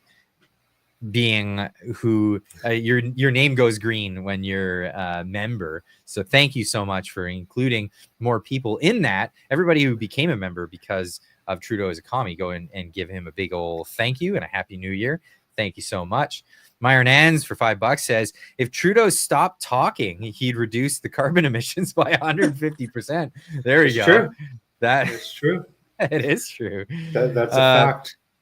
David Lazowski with $5 says in Alberta, the big emitters have paid a carbon tax since 2007. That money is used to lower emissions, though. Okay, so it is earmarked in Alberta. See, in British Columbia, it's not earmarked. The Canadian national carbon tax is not earmarked. General revenue, that's where it goes. Just like your CPP contributions. Let's not forget that. General revenue. It's a tax. It's a tax. Don't let them tell you otherwise. It's not a levy, not a thing.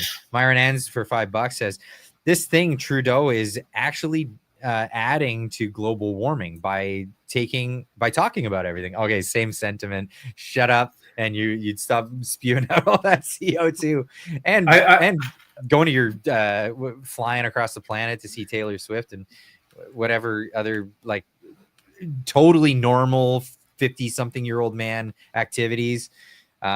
He's still wearing the bracelet. So I mean, I don't even want to say the words that I'm thinking in my mind. Right I sent you a post. You know, I put a post together, my pinned tweet, and I think now would be a great time to play it. It's in the private chat, but yeah, Trudeau is still wearing that private bracelet. That bracelet that 16-year-old or that 14-year-old girl gave him. Ew. Didn't he have a period bracelet too for like Women's Week or something? Yeah. Him and all the liberals were wearing that period bracelet. I think there's something mentally wrong with that person. But I digress. Here we go. Sorry, I gotta get that chat on screen. 1 second.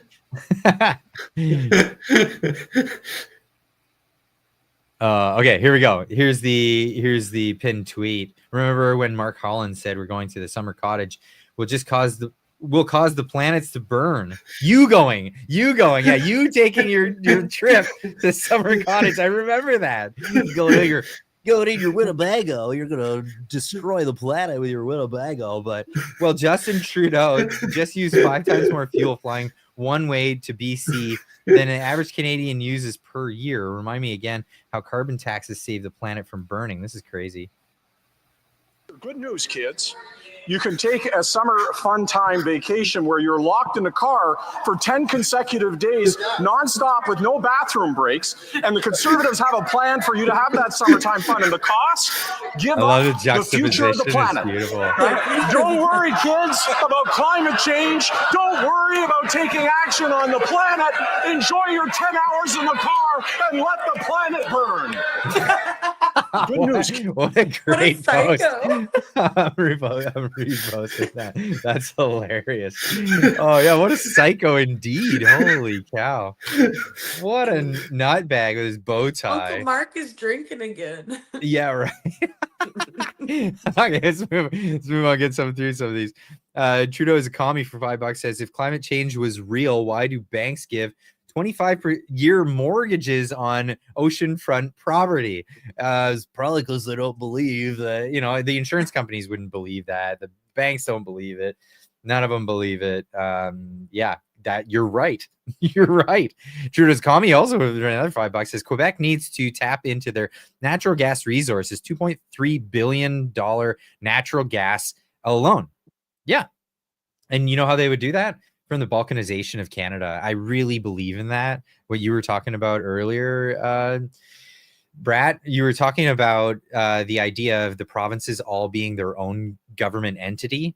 I'm all about that. I like the idea of breaking Canada up, just so that they can become their own. The provincial governments can be their own governments, like it is in the States, and then coming back together on another federal union program similar to the way the United States is structured. I'd like to see a constitutional republic. I think that would be a way better deal, but not like the States where they, I don't think the federal government should be able to have the power of taxation. I think that the provinces should do the taxation, and the federal government should lobby the provinces for money. And if they don't have a good enough case, then the provinces could back out and say, I don't want to fund that project. Thanks. I'm done with it. I think we should have all the same autonomy that Quebec has. Like, no, we're not taking your immigrants. You keep them, like, you know what I mean? Like, Quebec can say yes and no to whatever they want. And they can tell people to dress a certain way and not, you know what I mean? Speak a certain language. Like, they're very in charge. And that's why they have the bloc that is doing so freaking good right now. They might be the official opposition. So I disagree. I disagree with the language laws, and even in Quebec. I'm not saying I agree with it, but you know what I mean? I think it's an They do what they authoritarian want. move. Like, Yeah. they do what they want, and I feel that they should be free to do what they want within their own, and deal with the responsibility of dealing with what they want. Don't take any payments from the Western provinces, that kind of thing. But at the same time, I think, I'm a big advocate of Quebec separation, but I'm an advocate of every province separating, only to come back in some sort of union that's fair to all the provinces. That's really where I'm at. So it is a Canadian, way of looking at it, but at the same time, a balkanization sort of opinion. Yeah, as an Anglophone living in Quebec, this language law has been, quite revealing, I guess you could call it. I used to be able to go into a store and they would greet me in English, and because I'm not really good at French, like I can get by, like I could speak French, I can understand it, but like to have a conversation with somebody in French, it's pretty bad. But so like, now if I want to request a government service, like they're not allowed to, speak to me in English. They have to go to French. I used to be able to walk into stores and they would have English music playing. That's all gone. So yeah, the authoritarian move against the Anglophones in Quebec has been quite bad. I will agree with that, and it's unacceptable. Well, it is unacceptable. I think, I think it's ridiculous that Canadians in British Columbia, that their first language is Chinese and their second language is English, they have to speak French and English to have a job in government. Eliminate those jobs. Just eliminate those jobs. We don't need those jobs. All right, moving on. We're gonna get to a few more of these chats. M&M Plastic M&M for $2 says, Road to Serfdom, F.A. Hayek Republic of America North. Yeah, read the book. If anybody hasn't read the book, is a must read for anyone who's conservative or libertarian thinking. F.A. Hayek, he was a Nobel laureate. I mean, he won the Nobel Prize for his work in economics. Definitely a must read. The Road to Serfdom. Go check that out. Drew Coover for $50. Wow, that's very, very generous of you. Happy New Year to you, Drew Coover. He says pharmakeia. Am I reading that right? The Latin word for pharmacy is used to describe the practice of witchcraft or sorcery, which often involves the use of spells, potions, and enchantments. Dr. Bonnie and people like her need to be ousted from government and around the world. Yeah, Dr. Bonnie Heimler, the famous lady who recommended glory holes during the pandemic. Was that Dr. Henry, or was that Thomas Tam? Dr. Henry. That was Henry. I thought that was Dr. Thomas Tam. That was Henry. Oh, Henry. Thomas Tam has a bigger Adam's apple than Justin Trudeau's penis. Okay, I'm gonna move on with that one. Jevon Gendrew with the $6.99 super chat. Hit the like button, Clydesters. Everybody, hit that like button. I don't even know what ratio we're at right now. Oh, the ratio is not too far off, but we could get a little bit higher. It helps a ton. Hit that like button. and we're gonna be hanging out with you guys until we got only just shy of 18 minutes before the new year rolls around. So yeah, hit that like button. Thank you all very much. Myron ends for $5 says, I'm fairly certain Trudeau can't figure out how to take those bracelets off. He really is that stupid. Good point. Good point. I'm surprised he doesn't have like more like bracelets from like what is it? The hospital bracelets, the ones that make real complicated to take off. Oh, you mean an ankle bracelet? Oh man. Yeah, for saying bad things on the internet. Yeah, right. Welcome to Canada. That's where we live. Daifeichu with a $10 super chat says, some states are talking about removing land tax so that people truly own their own property. Sounds good to me. Yeah, I really like that idea. You at the end of the day, you don't really own your property if the government can take it away from you. What do you guys think? Well, the crown owns 89% of Canada's land, right? So, most of Canada's land is owned by the crown. So, and if you have a property tax, you don't actually own your property. You're renting it, right? So, property tax is basically a way of the crown telling you that you're a slave to the system. So, property taxes are immoral. Property taxes are unjust, and I think they should be eliminated. I'm on board with it. I'm really on board with that concept. Now it would be difficult for places like we were talking about Texas, Florida, where they kind of rely on municipal taxes to be able to do things like the roads and all of that stuff. There would have to be a workaround. I mean, I've read enough Murray Rothbard. I've read enough Dr. Walter Block to come from like a libertarian stance where, yeah, why don't we pay for the services that we have? Offer a toll. If you want to use the road, pay a toll. Yeah, it doesn't sound very convenient at first, but the beauty of a lot of things are.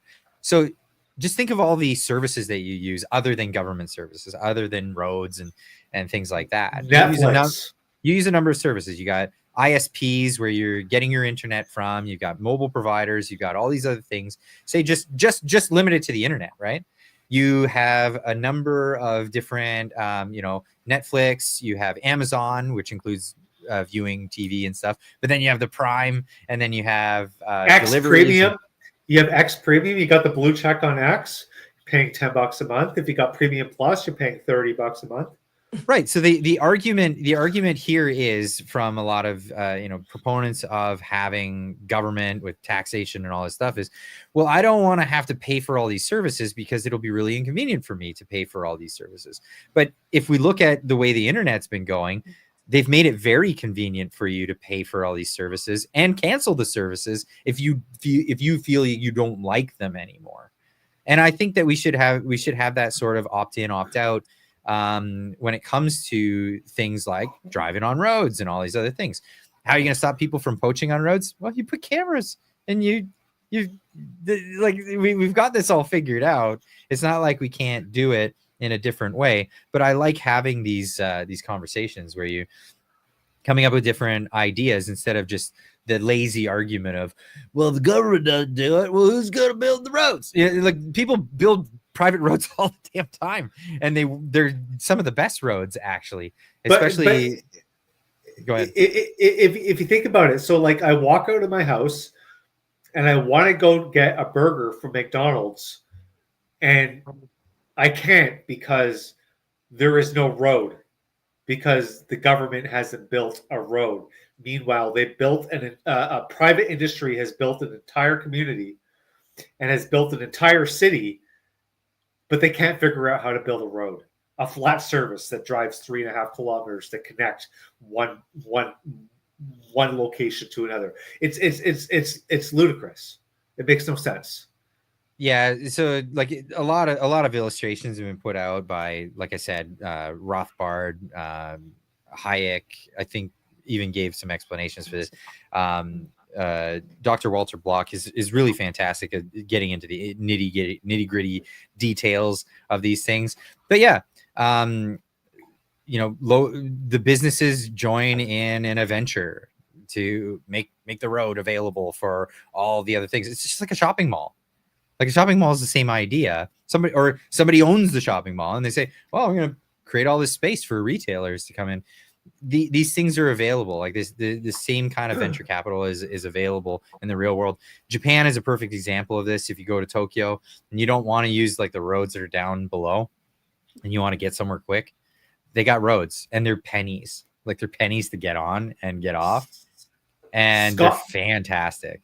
Scotland, their road system was developed by the Scottish distilleries that were making scotch because they needed to transport their scotch. This was hundreds of years ago, but their entire road system was built by the distilleries that were making scotch because they needed to ship the scotch somewhere, and they couldn't wait for the government to come and build it for them. So. Never underestimate an alcoholic and what he'll do for a sip of whiskey. It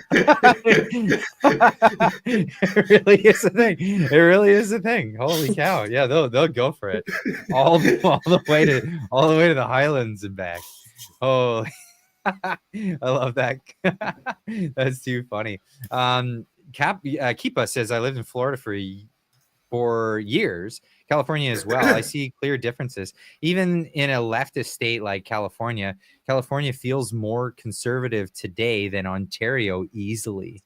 Wow, I've lived in both. I think a lot more Canadians need to hear this sentiment, though. I've lived in both. I've lived in California and I lived in Ontario. And California is basically a better version of Ontario. California is better than Ontario. 100%. Well, I mean, it's California. It's warm. It's not cold. It's not just the weather, but like, even the bureaucracy and the taxation, California still edges out Ontario. It's still less. Even though but that's the thing. Like, the people in America are like, oh, I wouldn't go to California. Have you seen the gun laws? Well, at least you can own them. I mean, gas prices were the same. I was like doing sales out there. It was easier to start up a business in California than it was in Ontario. The taxation was not as high, like the all-in taxation. Not just the individual taxation, but the all-in taxation was not as high. So I agree that California is still in better shape than Ontario, which is supposed to be your economic driver of the country. Yeah, so Resonate says, how California is operated by a communist. Well, yeah, Gavin Newsom is an opportunist, and he's going to do whatever he can to stay in power and keep doing his thing. But at the end of the day, like, the American Constitution really ties the government back. It ties even the states back. They have state constitutions as well.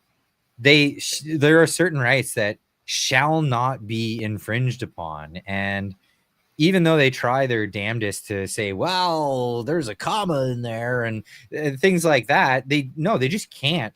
They don't have the power to do things like what the Canadian government have done. Seriously, we don't have protected enshrined rights in Canada. And this is what people really need to understand. Is that the difference between the Constitution that they have and the Charter that we have? There's like you say, more enshrined rights that are inalienable. Inalienable. That's the word I was looking for. I was gonna say it too. So the best part about the Constitution is it's not written to the people to say, hey, these are the things you're allowed to do. It's written to the state. Yeah. These are the rights that you shall not infringe upon.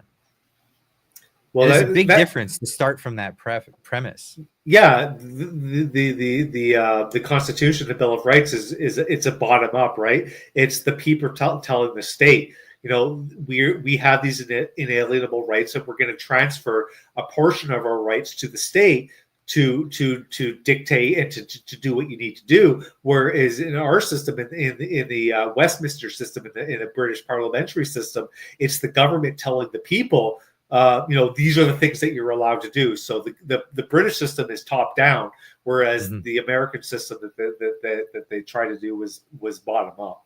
The best way to look at it is, if you're a Canadian, you have privileges. If you are an American, you have rights. And they have free speech. They have true free speech. They don't have like the same hate speech laws stuff that we have. Like, well, they're trying. It's not that they're not trying.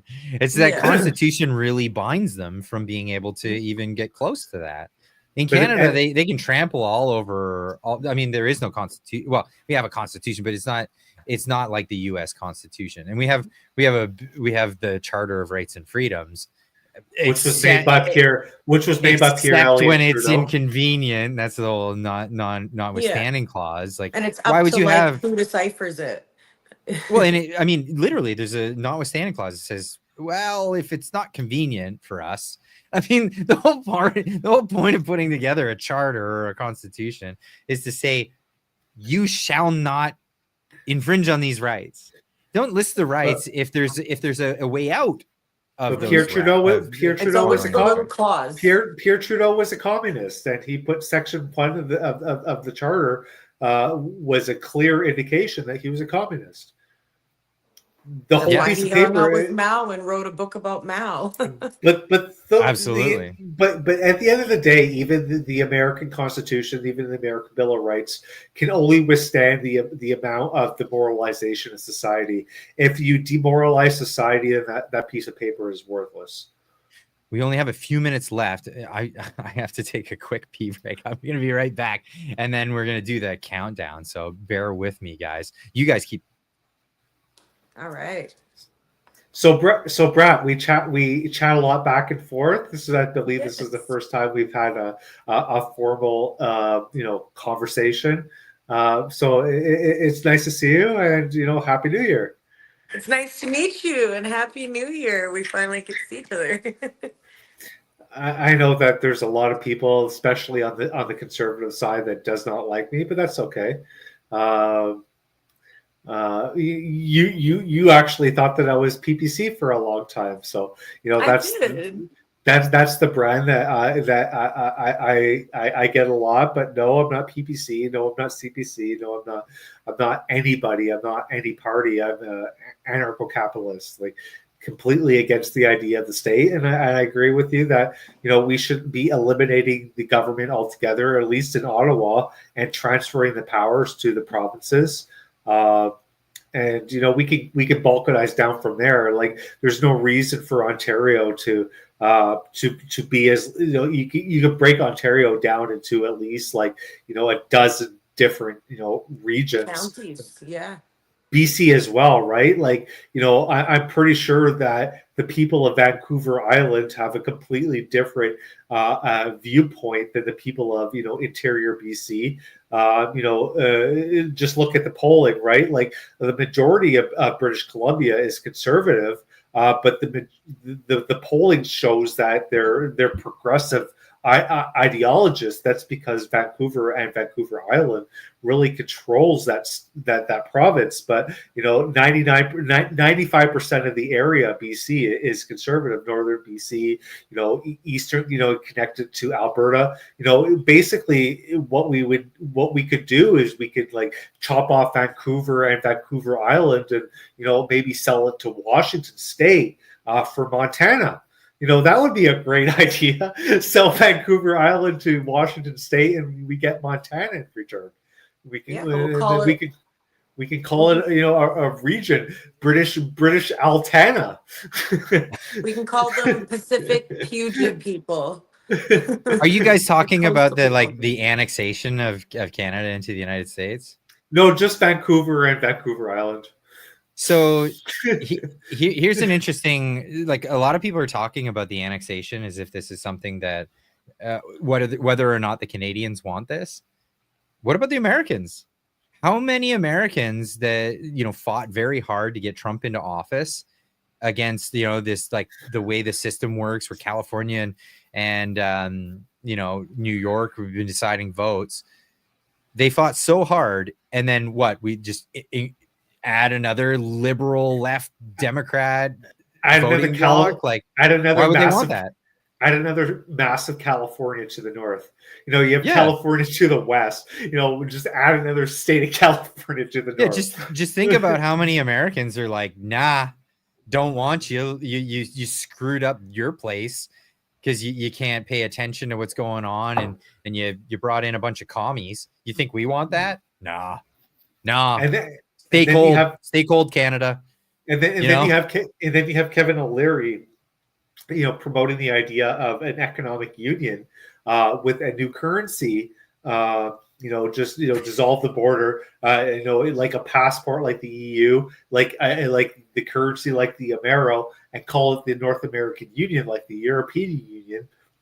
I'm not a big fan of that, because what we saw with the European Union, what went down, certain states of the union ended up paying a lot more than other places. Just like some here fared in Canada very with well. our disbursement payments are completely unfair in this country. It's just a funnel from the west to the east. But I feel the places same like way. Texas and Florida do not want to add Vancouver No. to the list of people they're paying for social programs. And I mean, This really is the case. This wasn't part of the platform either. I'm really curious what the Americans have to say. Yeah, well, I mean, I'm giving you a bit of my American sentiment right there, but I know there are a lot of Americans that are on board with exactly what I'm saying. Like, why would we want another voter bloc that we have to fight against? It took a lot of work to get Donald Trump elected in the last election.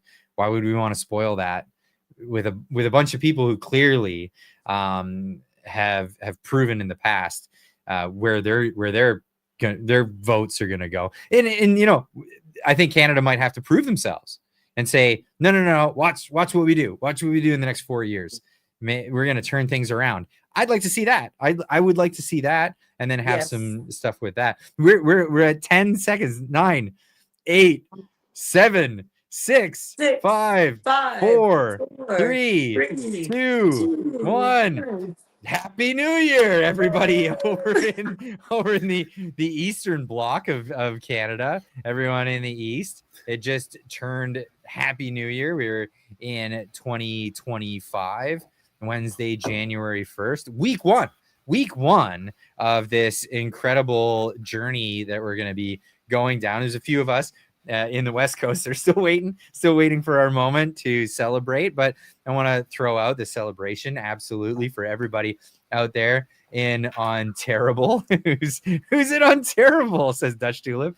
Yeah, there's a lot of people out there. There's Kevin right now celebrating the new year where he's at in Quebec. The Eastern time zone has just flipped, and we're looking at a new year, a new start, a new fresh way of looking at things. And we're halfway through the decade, 2025.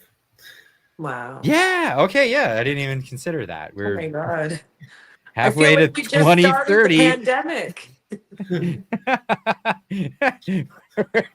on our way to perfect time for a new one, right? Now's the perfect time for a new pandemic. We just got over the old, century-old pandemic. Might as well throw in a bird flu pandemic while we're at it. Perfect timing. Just huck that one in there. Holy cow! But unbelievable. I'm getting messages probably from people saying Happy New Year from other provinces. Everyone. Happy New Year. So do we have any resolutions for the new year? Start with you, Kevin.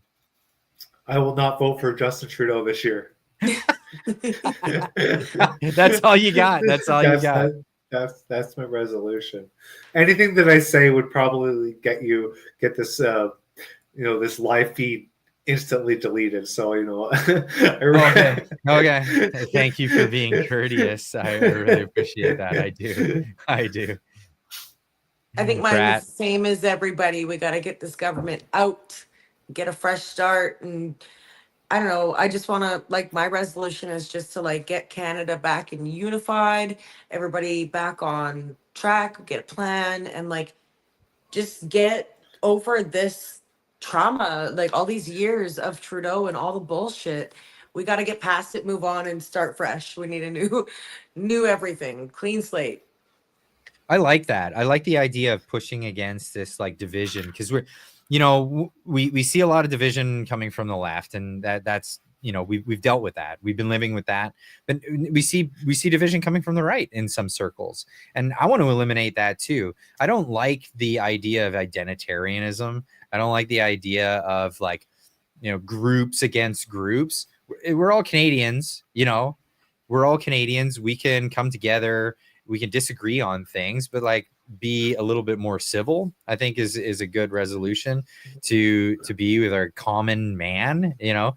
And I'm not going to say common woman because I'm not an idiot. I know you understand that I'm talking about women too. Yeah. You know, People kind.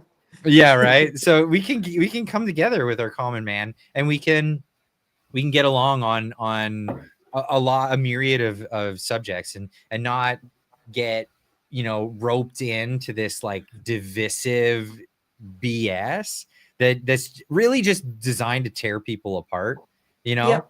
Just like our national anthem, I think we all officially managed to get that turned back the way it was secretly. Because every time I hear people singing it, they're singing in all our sons' command. Nobody's, I never you know, knew it any other way. I'm not going to sing it No. any other way. Exactly. They were men. They fought for us. So Yeah. Well, yeah. I just, again, with the whole like you know, mankind, I don't, it's just asinine to call people kind. it's You know, trivial. it is super trivial. We know what you mean. Yeah. we know it. We know what it means, and it's not exclusive. It's inclusive to everybody. It just means that, like, you know, you know what we need? We need more toxic masculinity. we definitely need more toxic masculinity. Ain't that the truth?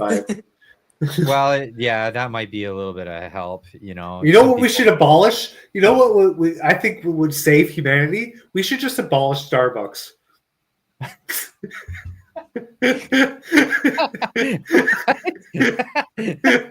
I don't know.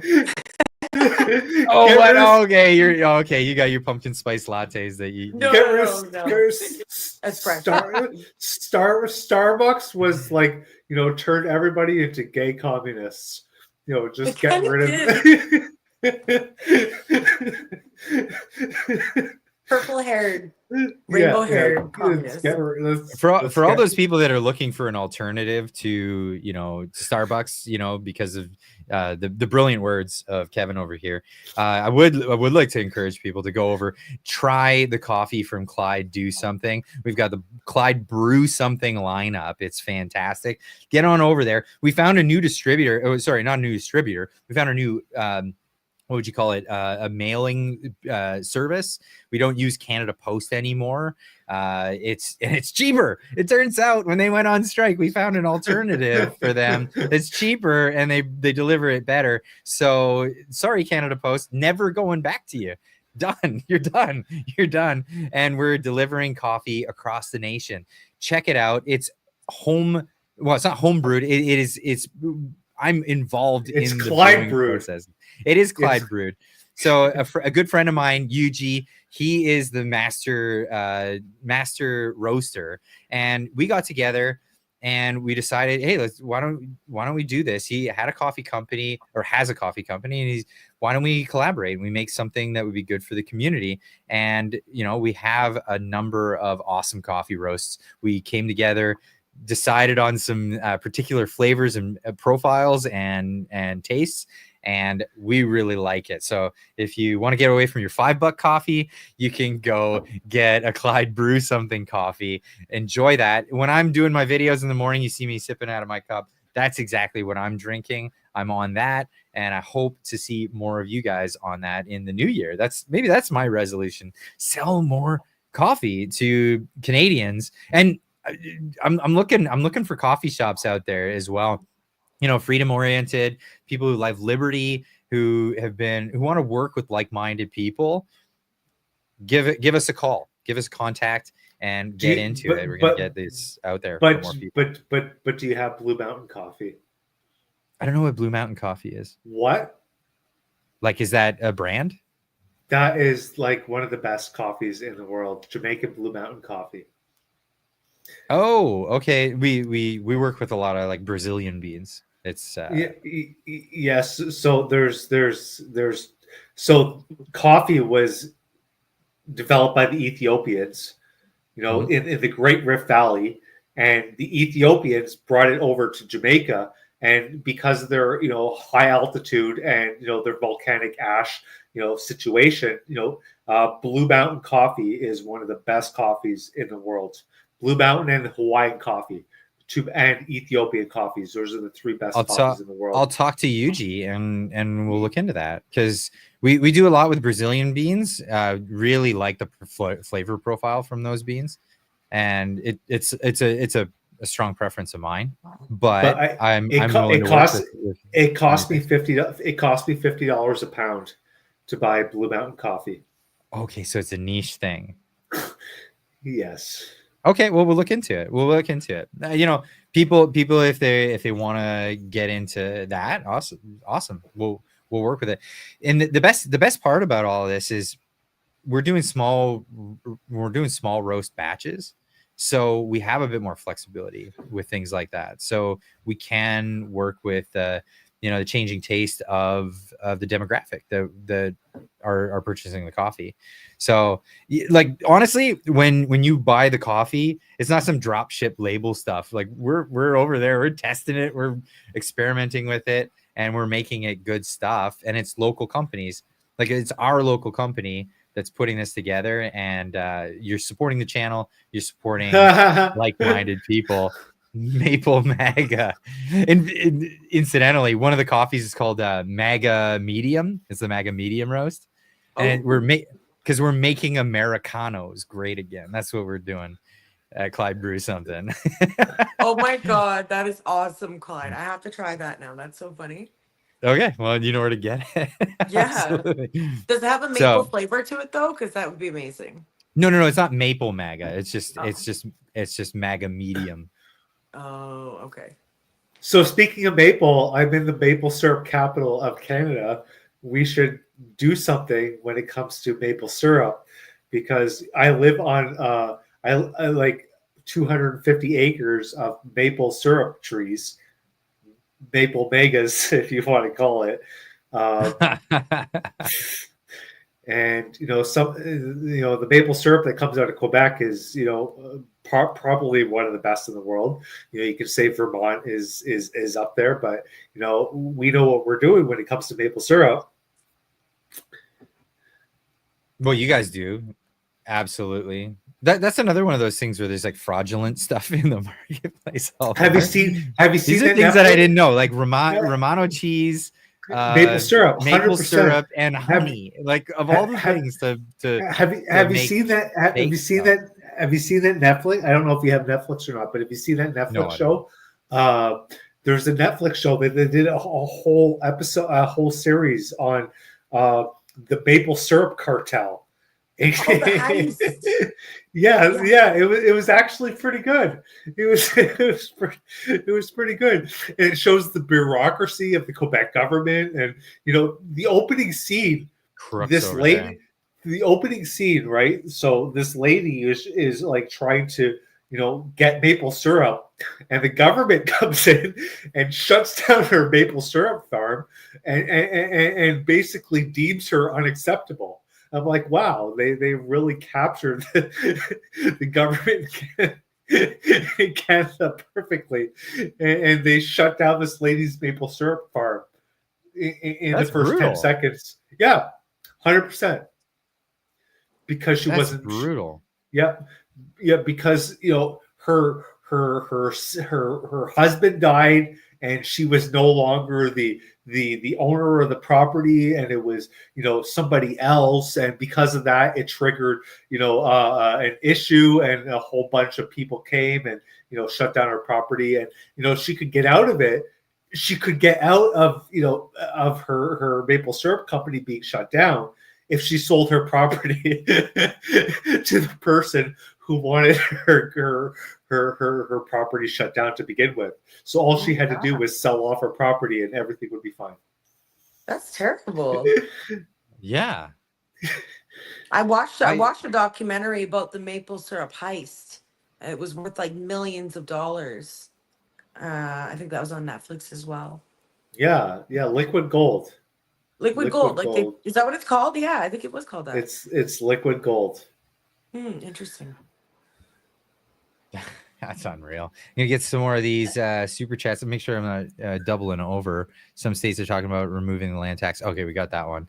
Myron Ends for $2 says, "Good night, all. Happy New Year's to all." Thank you so much. Really appreciate that. Dale Talk for $2.79 says, "I really do love my single malt scotch." Oh yeah, the celebration. I have some of this. This is not scotch. It's a coffee. It's a sake.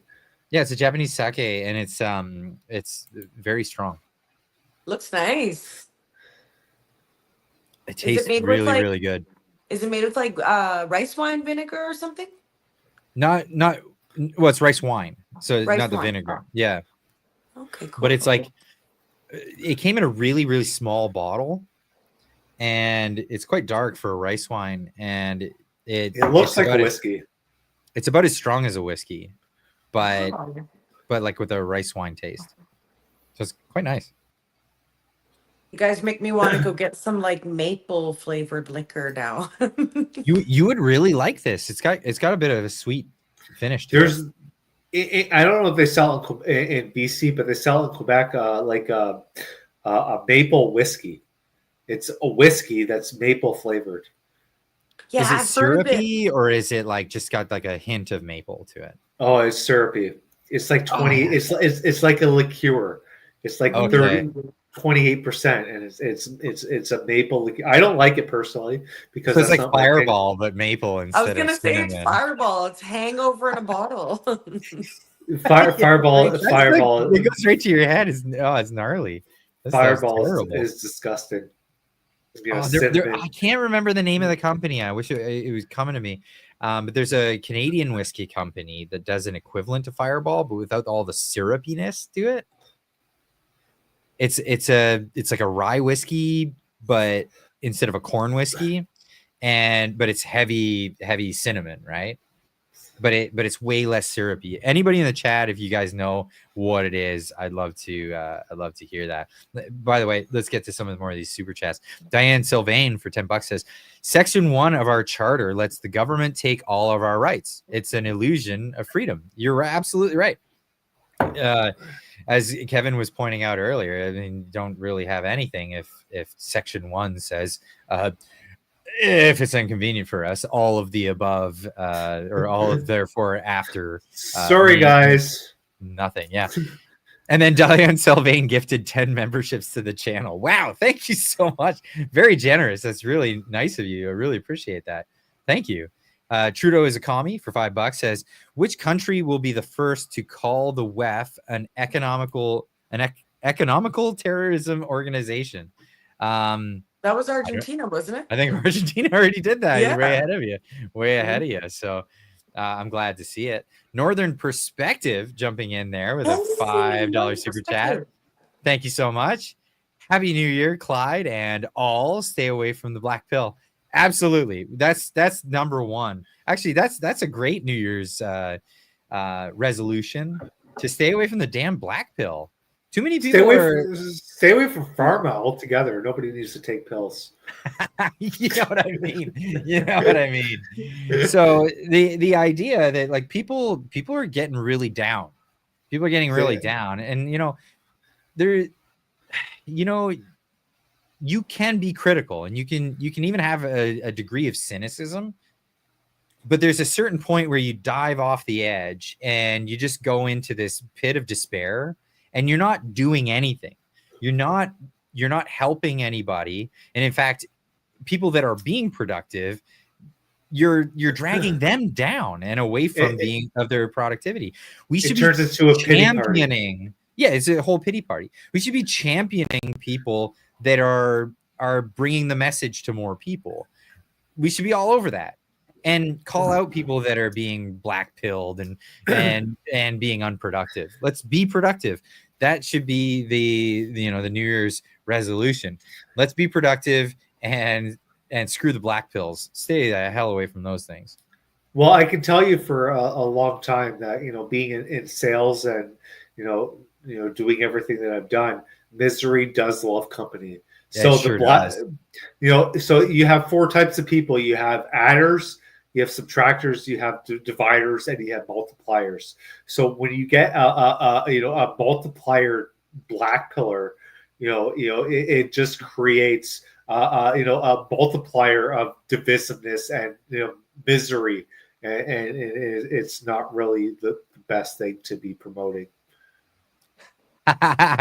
So I had a bet going with Northern Perspective. They, for their $5 super chat, says, we officially lost the bet, I think.